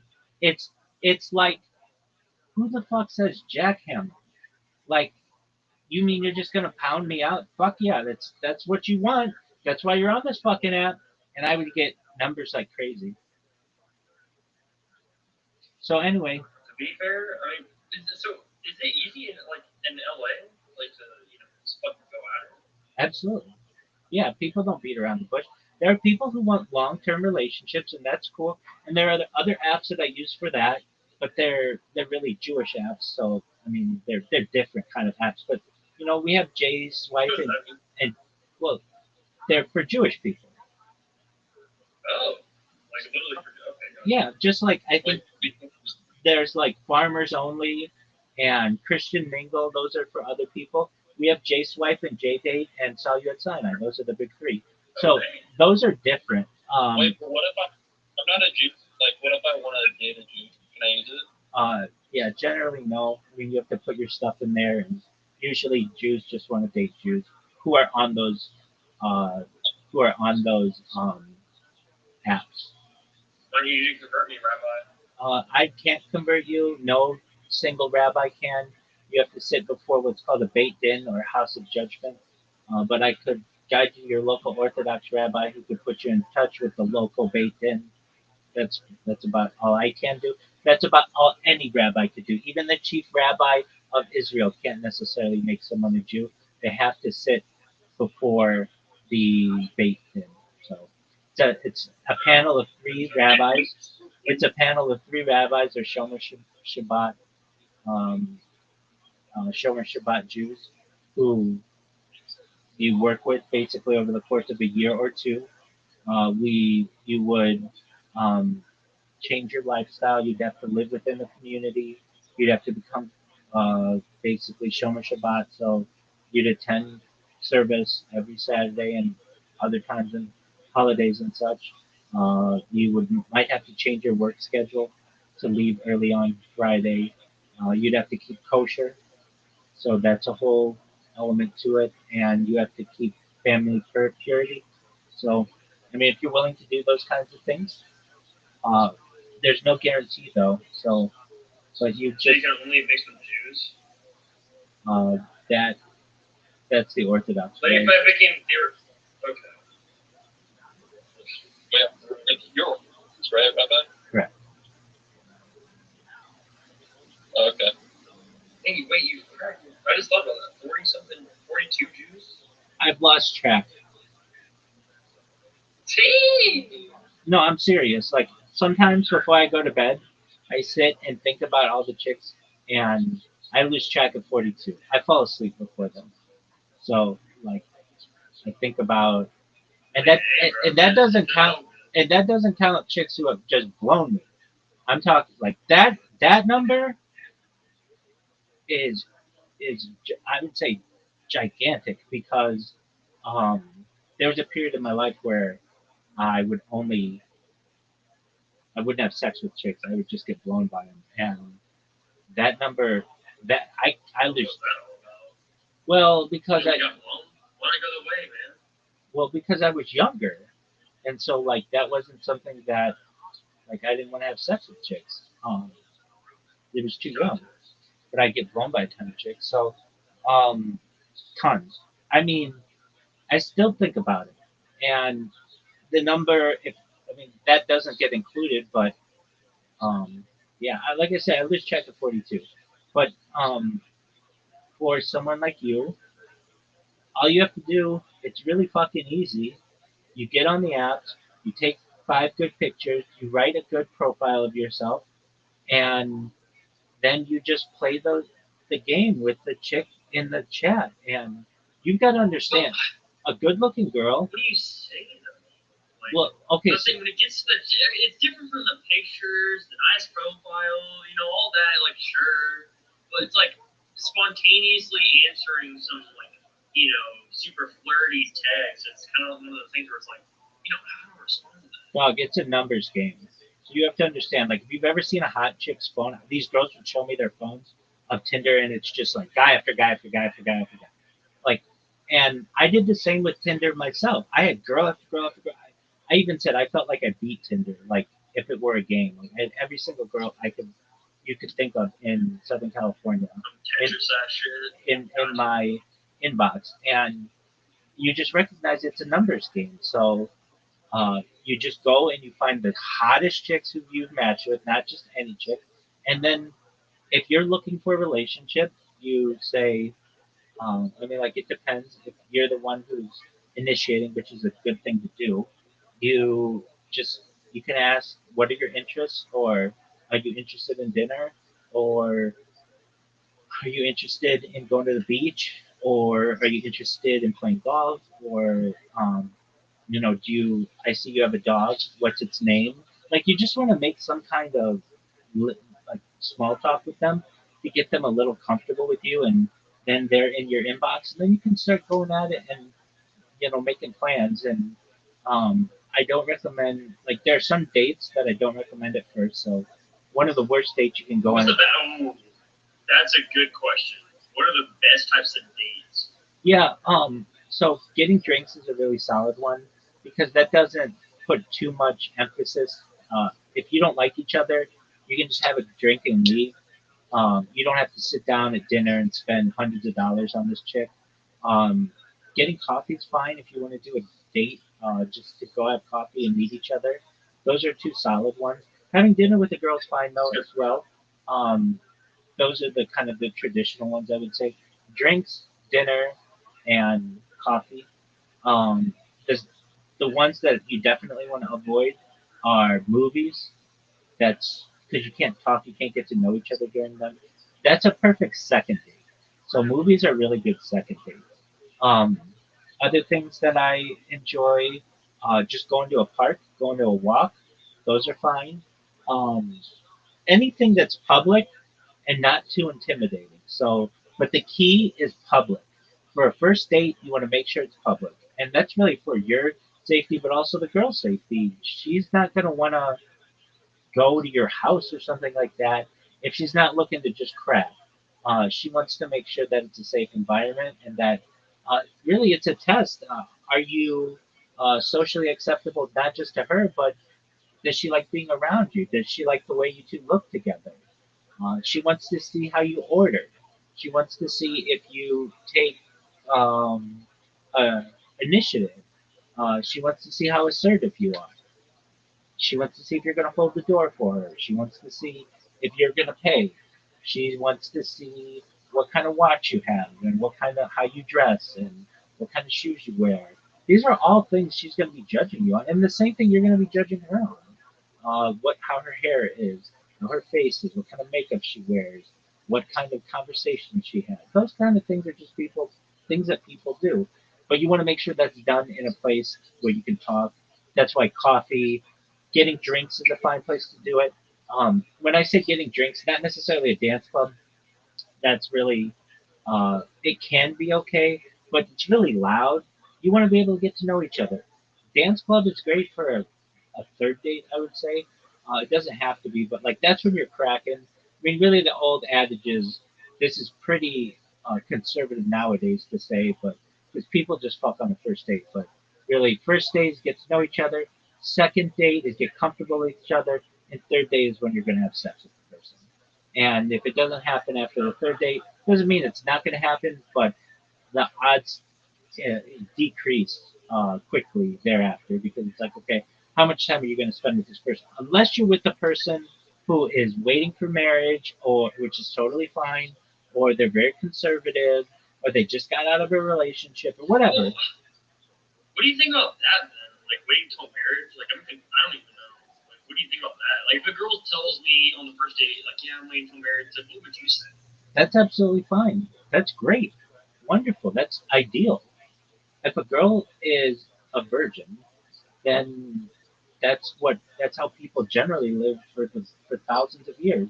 So you ask her, okay, I mean, basically once you get to know her, so does that mean like I have a friend of mine, he's I was in his wedding, and he married a virgin who was 36 years old. She was a 36-year-old virgin, which is pretty old, very religious person, and she had some ground rules, which are basically like she would kiss, but that's it, and that's fine. So you want to get to understand how comfortable someone is with someone.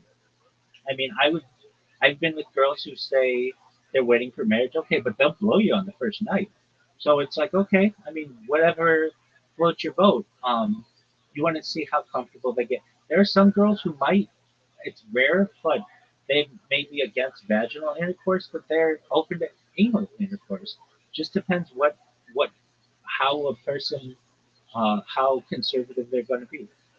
That's a that's an exception. Usually, insertion generally means that if a girl have anal sex with you, pretty soon thereafter she'll have vaginal sex with you. But it doesn't necessarily mean that way. Some women are just gonna have their own rules, and you have to play by those rules. So if a girl says, "I'm waiting till marriage," excellent. That's wonderful to hear.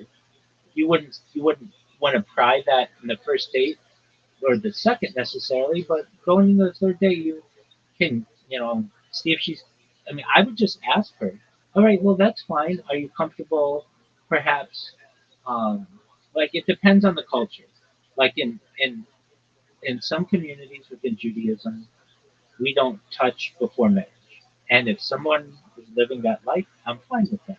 But then there are other girls who grew up that way, but now they've become more liberal. It just depends on how that what a person's standards are. But if you have someone who says, "I don't have sex before marriage," okay, well, does that mean that we can't hold hands? No, no, we can hold hands. Okay, so you hold her hand. Does that mean that we can't kiss? No, no, we can kiss. So you can kiss her. Um, does I mean I've had girls who would make out, but would not, unless we were in a relationship, would not let me feel them up. So they wouldn't, or finger them, Really? or finger Some them. of them even do anal. Yeah, there are some girls. It just depends on their um, their comfort level. I've had girls who, especially it seems like girls who have really huge tits. Um, if they are not, if you're not in a relationship with some, they do not want. They know that that's like a prize. So hey, you want to get in a relationship? Then I'll take my shirt off, or you can feel me up. But until then, it's just make out city. Okay, that's fine. I mean, whatever your comfort level is. But it's about comfort. You don't ever want to put any undue pressure on a person, and you want to make sure that she feels comfortable with you. So you communicate. These are really important things. A girl who says to you, I want to wait till marriage, it's absolutely fine. Does that mean I can hold your hand? If she says no, then you respect that and you see if that's what you want to do. And but usually in those types of relationships, and I've known a lot of people in those relationships, they get married very quickly. They don't screw around for 2 or 3 years that way. Absolutely not. You just need a ring and a date. Okay, I like you, you like me. Our parents approve of this. We're in the same community. We need a ring. I'm going to propose and a hall, basically.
Yo, dog, I don't know if you can hear me. I'm here. Just one moment.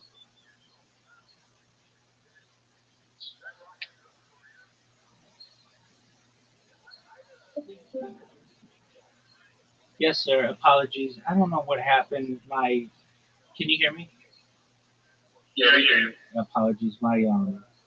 Something like maybe like once or twice a month, I'll get a period where my router just has a hiccup. I've had the ISP look at it multiple times, and they basically say because I am transmitting so much data, it's just something that happens. But anyway, we were talking about um, women, and specifically women who, Yes. yeah, women who wanted to wait till marriage, and that's absolutely respectable.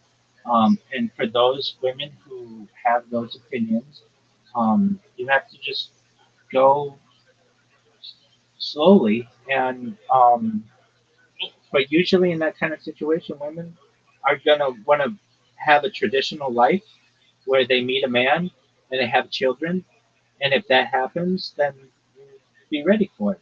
But and then, as I said, I was just saying, usually in those situations, you need three things. You need a ring, a date, and a hall. Basically, you need the symbol that you're gonna be getting married, the ring. You need the date that you're gonna marry this person, and a hall to have it, um, or like basically to celebrate it. And if you're a religious person, then perhaps you need to schedule your service with your rabbi, priest, pastor, whatever it may be, imam. But that's what you need. And then you get down to business. You get married and then you have children. That's a traditional way to do it. For women who want to live a life where they are going to, let's say, wait till marriage, you'd have to have a conversation with the woman. Okay, if you want to wait till marriage, that's fine. What's your timetable of marriage? Like, do you want to get married in the next year? And if she says, well, if I like you, maybe after a year we might become engaged, and then another year to plan the wedding, so within 2 years or so. Well, then that's a question for you. Do I want to wait this long for this person? Do I like this person enough? If you do, then you'll wait and you can have a lot of enjoyment out of a person non sexually. I mean, that's where the best enjoyment comes out of a person. Let's be honest. If this is someone you want to grow old with, then you're going to be fine going at their pace. And if she is someone who feels that you are worth it, she's going to put her time in for you. Does that make sense? Yeah. When you talk about politics now, I do my best to stay out of politics, but you can ask me what you really? want. Yeah, absolutely. Why? It's such a big part of the world. Though. It is a big part of the world, but keep in mind that I have to, basically uh, be pretty neutral on these topics. Though, just because I'm so public, internally, I have my own beliefs, but I do my best to not at least promote the right or the left because, frankly, I'm not just an independent, but most likely like a libertarian communist. I feel as if we should have maximum amount of rights and that our needs should be taken care of by some central state. And that's not even like a thing in the United States, but that's what I am. Yeah. I'm to agree with that too. Why play this game of right versus left when I could say to you, hey, how would you like it if like all the healthcare was paid for and the education was paid for, but you still had freedom of speech and freedom of religion and all the other things you want? Wouldn't you want that? That sounds like a fantasy world, but doesn't that sound good? I suppose. I mean, yeah. I mean, I don't know. I don't know too much about it. I don't know too much about it. Okay, I really don't. sure. I mean, you can give me a spiel on it. Yeah, I mean, so libertarianism is basically when it gets down to brass tacks, maximum rights for the individual. So what does that mean? It means that you should have perhaps freedom of privacy if you want, freedom of speech, freedom of religion, freedom of the press, freedom to assemble. These are all ideas that have been codified in the Bill of Rights, generally within the United States. And then communism, which is where you don't own anything. Everything essentially belongs to the state. But that's okay. If everything is really good, then who cares about ownership? You have to understand that when you get into ownership, at the very end, you get into where we're moving toward, and really where we're in now, which is late stage capitalism, where a very few amount of people own the majority of all the services and of all the land and of all the opportunities. It's an inevitability with capitalism, and I'm not necessarily a fan of that. The reason why I'm a fan of more a socialist or communist system is because there is a a safety net. So, like, if something happens to you, Jason, where you get hurt or your parents get hurt or something like that, under capitalism, you become homeless. You have no food and nowhere to live. That's the capitalist system. Under communism, you have a place to live, you have food, you have shelter, you have health care. It's all taken care of by the government. Sounds a lot better, doesn't it? Yeah. Now, what you don't have under communism, Yeah. generally, Rabbi, I have a question. are the ultra wealthy. Go ahead. So like, how? Okay, like the government pays for all of these things, but like, where's the money coming from? It's a great question. It can come from a lot of different places. Natural resources, so the sale of natural resources it can come from, or people's combined efforts. So, for instance, this is how a lot of things in the United States were created. You have like basically like you have a fire department that's built of volunteers. There were many volunteer fire departments in the United States that are based on people's goodwill. And they have nothing else to do in the society, so they enjoy doing it. They enjoy helping other people. Uh, you can have it basically people who, when you have nothing to do and there's a big project going on in your town, there are people who will volunteer to be able to help that project. So, like for instance, if you are having to build a, let's just say a road, okay, well, we're going to build a road. All right, well, there are people who want to sit on their ass all day and do nothing. That's cool. Or there are people who will build the road and then the people in society will thank them for their efforts. And these are just basically how the United States ran in its earliest days. Rabbi. Yes, sir, I'm back. I don't, I don't, Oh, I don't know what's going on. I'm scared. You're good. You're good. If I ever cut out, I'll be back within seconds, or maybe a minute or two long. If it's ever any longer than that, then I kick on a GoPro. But it's in the 4 years I've been doing this. We've had like we had a power outage like 3 years ago, and fortunately I had a GoPro going simultaneously, so that was fine. It doesn't happen very often, but if it ever does, whatever. Um, okay, so you have a system though where the central state is able to provide for the needs of the people. So, okay, um, let's take for instance, like, and perhaps everybody has a role. And so, what would the role be? Well, if you're a cook and you enjoy cooking, well, then you may be asked by the state to work for 4 hours in a kitchen a couple times a week to be able to create food for the general public. And you'll volunteer your time to be able to do that. Do you make any money doing it? No. But it also, you don't need money. Money has no worth in your society. Your house is taken care of, your roads are taken care of, your services are taken care of. Everybody volunteers a little bit. And you have the benefit of the masses. Now, what ends up happening, as you can imagine, is some people don't want to pull their weight, and other people take advantage of other people and rule the system. It's inherent. It's happened every single time communism has been tried. Communism has been tried. However, on a small scale, it works very well and very efficiently.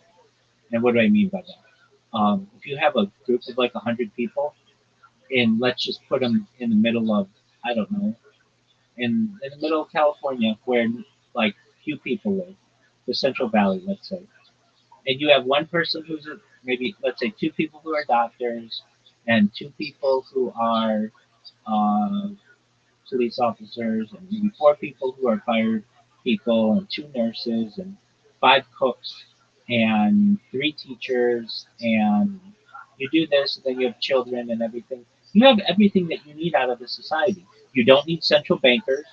You don't necessarily need defense contractors.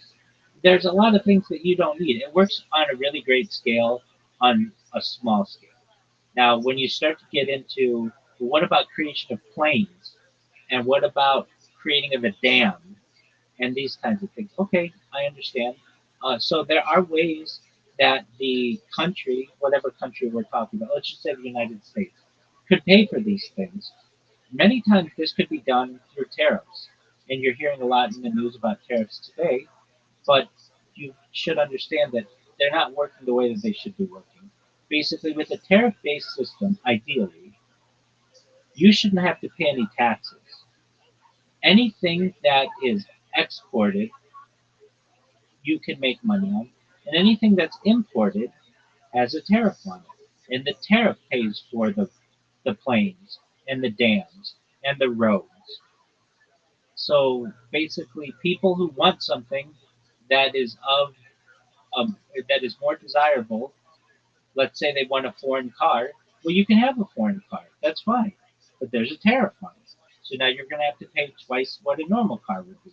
If you want that nicer car or whatever, then you're just going to have to pay for it. Now, this is a system where it's somewhat socialist that I'm describing because under a pure communist society, you don't own anything. And so, but that doesn't necessarily mean that you can't have a system where people volunteer their time for whatever it is to be able, for the good of the whole. What ends up happening, though, in every single communist system is you have a small group at the top that end up controlling the masses. It's somewhat inevitable. And I think even that is a better system than what we currently have. Basically, if we have human nature that is inherently somewhat evil, where no matter what system you're in, you're going to have people who are going to try to take advantage of other people? Would you rather have a system like capitalism where there's no safety net and you have a small group of people at the top who own everything below them? Or would you rather have a communist system where small people at the top control everything, but there's a safety net? So there's education's paid for, and people's roads are taken care of, and their housing's taken care of. Well, if we're talking about an entirely corrupt system where somebody has to be at the top and somebody has to be at the bottom, the one with the safety net is the most beneficial system. So I'm for safety nets, and at least in the United States, that kind of talk has been very controversial, particularly like 70 years ago. But I don't feel it should be. Um, I don't I don't necessarily have a need for bombs. I don't have a need for submarines. I don't have any, like personally, I don't have one. I understand why they're created and such. But I think that people, if needed, can live in small communities very peacefully. Now, are you going to have a state that is able to create the ability to have tankers and transportation, all of those things? Yeah, that's a possibility as well. So how would we do it in the United States? It's not going to happen, but how would we do it? It's really difficult because we already have somewhat of a capitalist system, but we have somewhat of a socialist system as well. We have socialist systems like Medicaid, Medicare, Social Security, disability. Those kind of things are already integrated into our system. The public school system. So what do we do? Well, we basically would give people um, a universal basic income. So it's known as a UBI. Everybody gets a stipend in the United States. This has been um, this has been um, tested in some places in the United States. I know it was tested in Long Beach, California, about 3 years ago, where you just give people an extra $1,000 and see what they do with it. And it turns out that their kids become better educated and that there's less crime and people are generally happier. I mean, that's what you would expect to happen. So, where do we get that money from? Well, with AI and robotics, they basically can replace everything, just about. And so at a certain point, people aren't going to have a role. The only people who will have a role, perhaps, are the programmers of this type of technology and the leaders of the society. Those are the only people who are really going to have jobs. You won't have cooks anymore. You won't have house builders anymore. Everything will be done with robotics. And at a certain point, there's not even really a need for money because everything's already taken care of. So, how would we do it in the Isn't United that States? kind of boring though? I don't think there's anything boring about a world without homelessness. I think that's a beautiful thing. Or a world without hunger or thirst. I think these are. Yeah, sure, but there's no progression. There's no role. There's no purpose. There's nothing to do. Isn't Oh, that kind of boring? no, there most certainly is. What do you That's when do? you become artists and you become sculptors and you become game enthusiasts and you spend time with your family and you write books and literature and you basically create a renaissance world where people are rewarded for that which they can create within the arts and sports, but basically like things that people do that aren't jobs. When all the jobs are taken by robots, then people will focus on humans.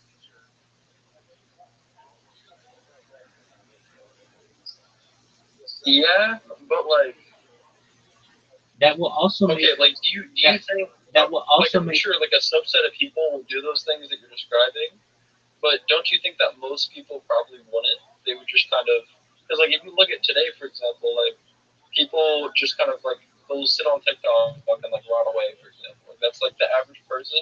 Like even my parents, like they'll just get on Facebook and like scroll and just run away. Like, do you think the average person is really gonna be from their own inner desire gonna be like becoming some sort of like great artist or writer or something? yeah. So the society that in which we currently live does not reward people generally for those types of ideals, but it would change. So in the future, when robots produce everything that's mass consumed, human innovation, things that are created by humans, will be seen as having a greater value. So people will long to go see a symphony that's performed by humans because robots will, we know, have the ability to do all of those things anyway. We get robots 90% of our days. It's finally our time to be able to experience essentially human art. Now, your parents, they're just scrolling on Facebook all day. And I understand that. A lot of people's families are. Now the technology isn't that good, but once you're able to live in a virtual reality, I mean very similar to what we're doing, where you're able to communicate with people all over the world, all over the country, but not just, the way that we're doing it, but imagine we could put on VR goggles or have augmented reality and we could play games with each other. I mean, we can play games with each other in Discord, but the games suck. If the games were really good, we would this would be a lovely, even more lovely of an environment where you could just go basically anywhere virtually immediately and have uh, communicate with people and have fun with people. That's the ideal world. So yeah, I know what you're saying. It's just scrolling or whatever, but if we made the technology better, it would be much more exciting. Yeah, maybe it would be fun, but like it wouldn't have inherent meaning, right?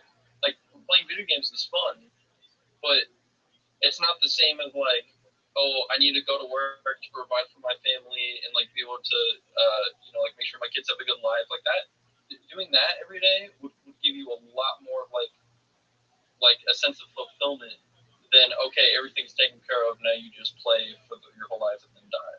Well, I mean, generally today, a parent doesn't spend more than an hour with their child over the course of a day. And that's planned. So when the child awakes, they have to get ready for school, and they have to get ready. The parent has to get ready for work, and they take their kid to school, or the school bus takes them to school. All right, so they maybe spent, I don't know, 10, 15 minutes together, but they're not really communicating. Then the kid has practice after school and or some type of extracurricular. They come home and they have homework to do or whatever. It's very maybe the parent is working two jobs, so they're not even able to spend any time with their kid. Now, if we remove the job aspect of it, the parent can become much more engaged with the child. So when the child's going to school, either virtually or in person or whatever the system is, the parent is able to ask the child how they're doing, talk to the child's teacher, engage with the child, spend a lot of time ensuring that the child has a beneficial future. I mean, we can really look at this in a culture of like a tribal culture where they don't have jobs to go off to. The way that a tribe works generally is you have two parents. It depends on the tribe, but that raise the child. The fathers may go out and hunt, and they may take the child out with them to teach them how to do it. The mothers stay and nurture and raise children, but they're with the child for like 24 hours every single day. And the bond that gets built there is much stronger than what we have in the current age. And you're saying like, well, what is like what desire is will people have, or what will motivate people instead of previously getting that paycheck so that they can live to get the next paycheck. A person will be motivated by seeing their child succeed in school and in extracurriculars and whatever other things that they desire. Basically, they'll be able to spend. But there's no like why does it matter if they succeed in school or extracurriculars or whatever? Why does it even matter at that point? Because their existence is just going to be playing video games or something similar, right? And like, and I agree. Like, yeah, it'd be cool if like, you know, you get to spend more time with your kids. You can teach them how to hunt and fish and all this stuff. But like, again, these are well that can go in many branches, but like that this is all like entertainment. Like we're just gonna entertain ourselves. And honestly, the way I would see it working is like a much more dystopian than like people are actually going to be doing like activities. I think it's mostly actually going to be people like, again, like kind of hitting like low effort, like dopamine buttons or something versus like, because even today, like most people are doing that all day versus playing like some, I don't know, some complex video game or something. Actually, Like most people take the easiest route of dopamine. actually, no, that's true. That's true, and that's what it'll be in the future. The ideal environment of a future is basically being able to play games with your friends all the time and getting dopamine hits from it in a healthy way. That's what everybody wants to do. Everybody wants to do that. That's basically the ideal society for most people. I mean, that's not what I want to do though. No, like, I want to. it most I don't certainly. know. I want to create things. Hold on. That matter. And, Hold like, on, hold on. better, right? It most certainly. That's what I want to do. It most certainly. I'm not saying you have to do it for 18 hours a day. Yeah. But it is what you're doing right now. Essentially, you're hanging out with a friend, being able to spend time with them. Now imagine you didn't have to go to school and you didn't have bills to pay, and you could just play games with your friends whenever you wanted. That's really exciting. Now, if you also wanted to create art and they could watch your art and interact with you, that would be something that would be cool as well. Or you want to go and play a sport, you could play sports with them. But basically, these are worlds where, or a world where you no longer have to worry about going to work, and that's the future for a lot of people. Not saying everyone, but a lot of people in the future because they will have no job to go to. The jobs will have been replaced by artificial intelligence and robotics. Yeah. I mean, again, I still don't think like there's going to be fun things that we can do, sure, but like I'm not saying you can't have fun. But what I'm saying is like I think a lot of people, especially like I know myself and my own personality, like everything would just feel so bleak to me, even though there's all these fun things you can do. It's so bleak because there's nothing to strive for or work towards that has meaning, right? Okay. It's just, and I think this is like this is a very common kind of worry. Yeah. With the advancement of technology by a lot of people. Obviously, it's not just me. Right, but that's probably been discussed for hundreds of years. That's true. That's true. But a pharmaceutical company could create a medicine that allows you to not have that feeling of um, boringness. Of Okay, so like Brave New World type exactly, shit. exactly. That's where we're headed. Yeah, I disagree with the Brave New World. I don't think that's a good. I think it's a dystopian novel for a reason, right? Right? I think Okay. he was I mean, maybe you can. I mean, it's valid. It's valid if you make a logical argument, arguing, saying that that's good or whatever. But that is kind of interesting of an argument because the purpose of the novel was to say, hey, this is a bad society. But I mean, fair though, if that you can argue that. Well, okay. What do you want? Whatever you want, we can get. I, yeah. So what do you? I want struggle that matters. That's what I want. Why do you want struggle? Because for the same reason, not the same reason, for the similar reason that when I play a video game, for example, I don't want to play an easy video game. I want to play a hard video game. Okay. Because I want to be challenged and I want to improve. Because that's what gives me fulfillment, right? Absolutely. And what would give me even more fulfillment, like deep to my core, is if what I'm struggling with matters directly for like myself or my well-being or my family. If especially with that. I get you. Then Okay. That's what I want. So why can't we build a video game that does that for you? Because the video game, it'd be frivolous, right? It wouldn't actually matter. That's what I'm saying. It's like you can't just. It's not gonna matter. You can simulate it, but it's gonna be fake, and I'm gonna know it's fake, and it's like this doesn't matter. Okay, so what do you want? Do you want to have to chop down a tree to be able to stay warm? Well, how much of a challenge do you want? Do you want to have to grow your own food? Like, how much of a challenge do you want? I don't like. I be balanced. I don't want to be in constant fight or flight mode. Obviously, like I want it to be good, but I want to have to work towards it being good, right? Like I want to be able to work, and then the fruits of my labor make it good. And it's like nice, I made it good. Okay. And so now I can enjoy this. Okay. So we can create a system where there's a video game that everybody wants to play, but you have to program it so that you get to play it.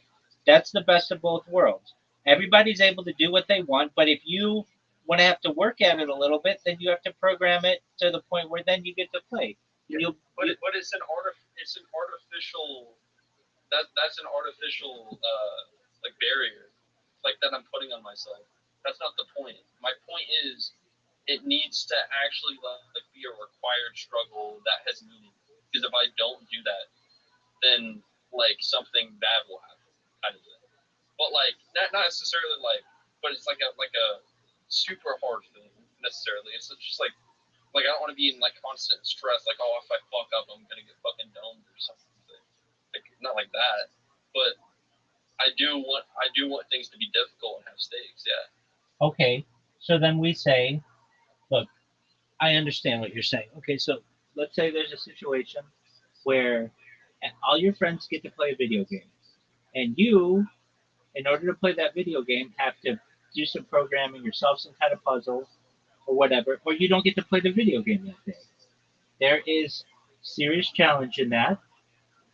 You'll feel a sense of accomplishment if you are able to complete it, because then you'll be able to say that you did it the hard way, basically, and be able to spend time with your friends. And if you aren't able to complete it, then you don't get to play. Yeah, but what I'm saying is like that's not like meaningful though. Like again, it's an artificial barrier. It's not meeting my criteria of what I would say would make it meaningful. Because one, it's an artificial barrier I'm putting on myself, and two, it doesn't actually like it's not to work towards something that like inherently like deeply matters, right? Like like hanging out with your friends and stuff matters, but I mean like deeply, like to my core, that is the meaning of my existence, kind of thing. And so like for me, one of the core things that gives me meaning is like to one day have a family and have children and be able to provide for them and give them a good life and educate them and all of these things. You know, that's So like, if it were something towards that, then yeah, absolutely. But what I'm saying, and I don't think you're going to convince me, because it seems like inherent with the society that you're saying is like, okay, everything's automated by AI and robots, which I agree is probably going to happen. What I'm saying is that's the dystopia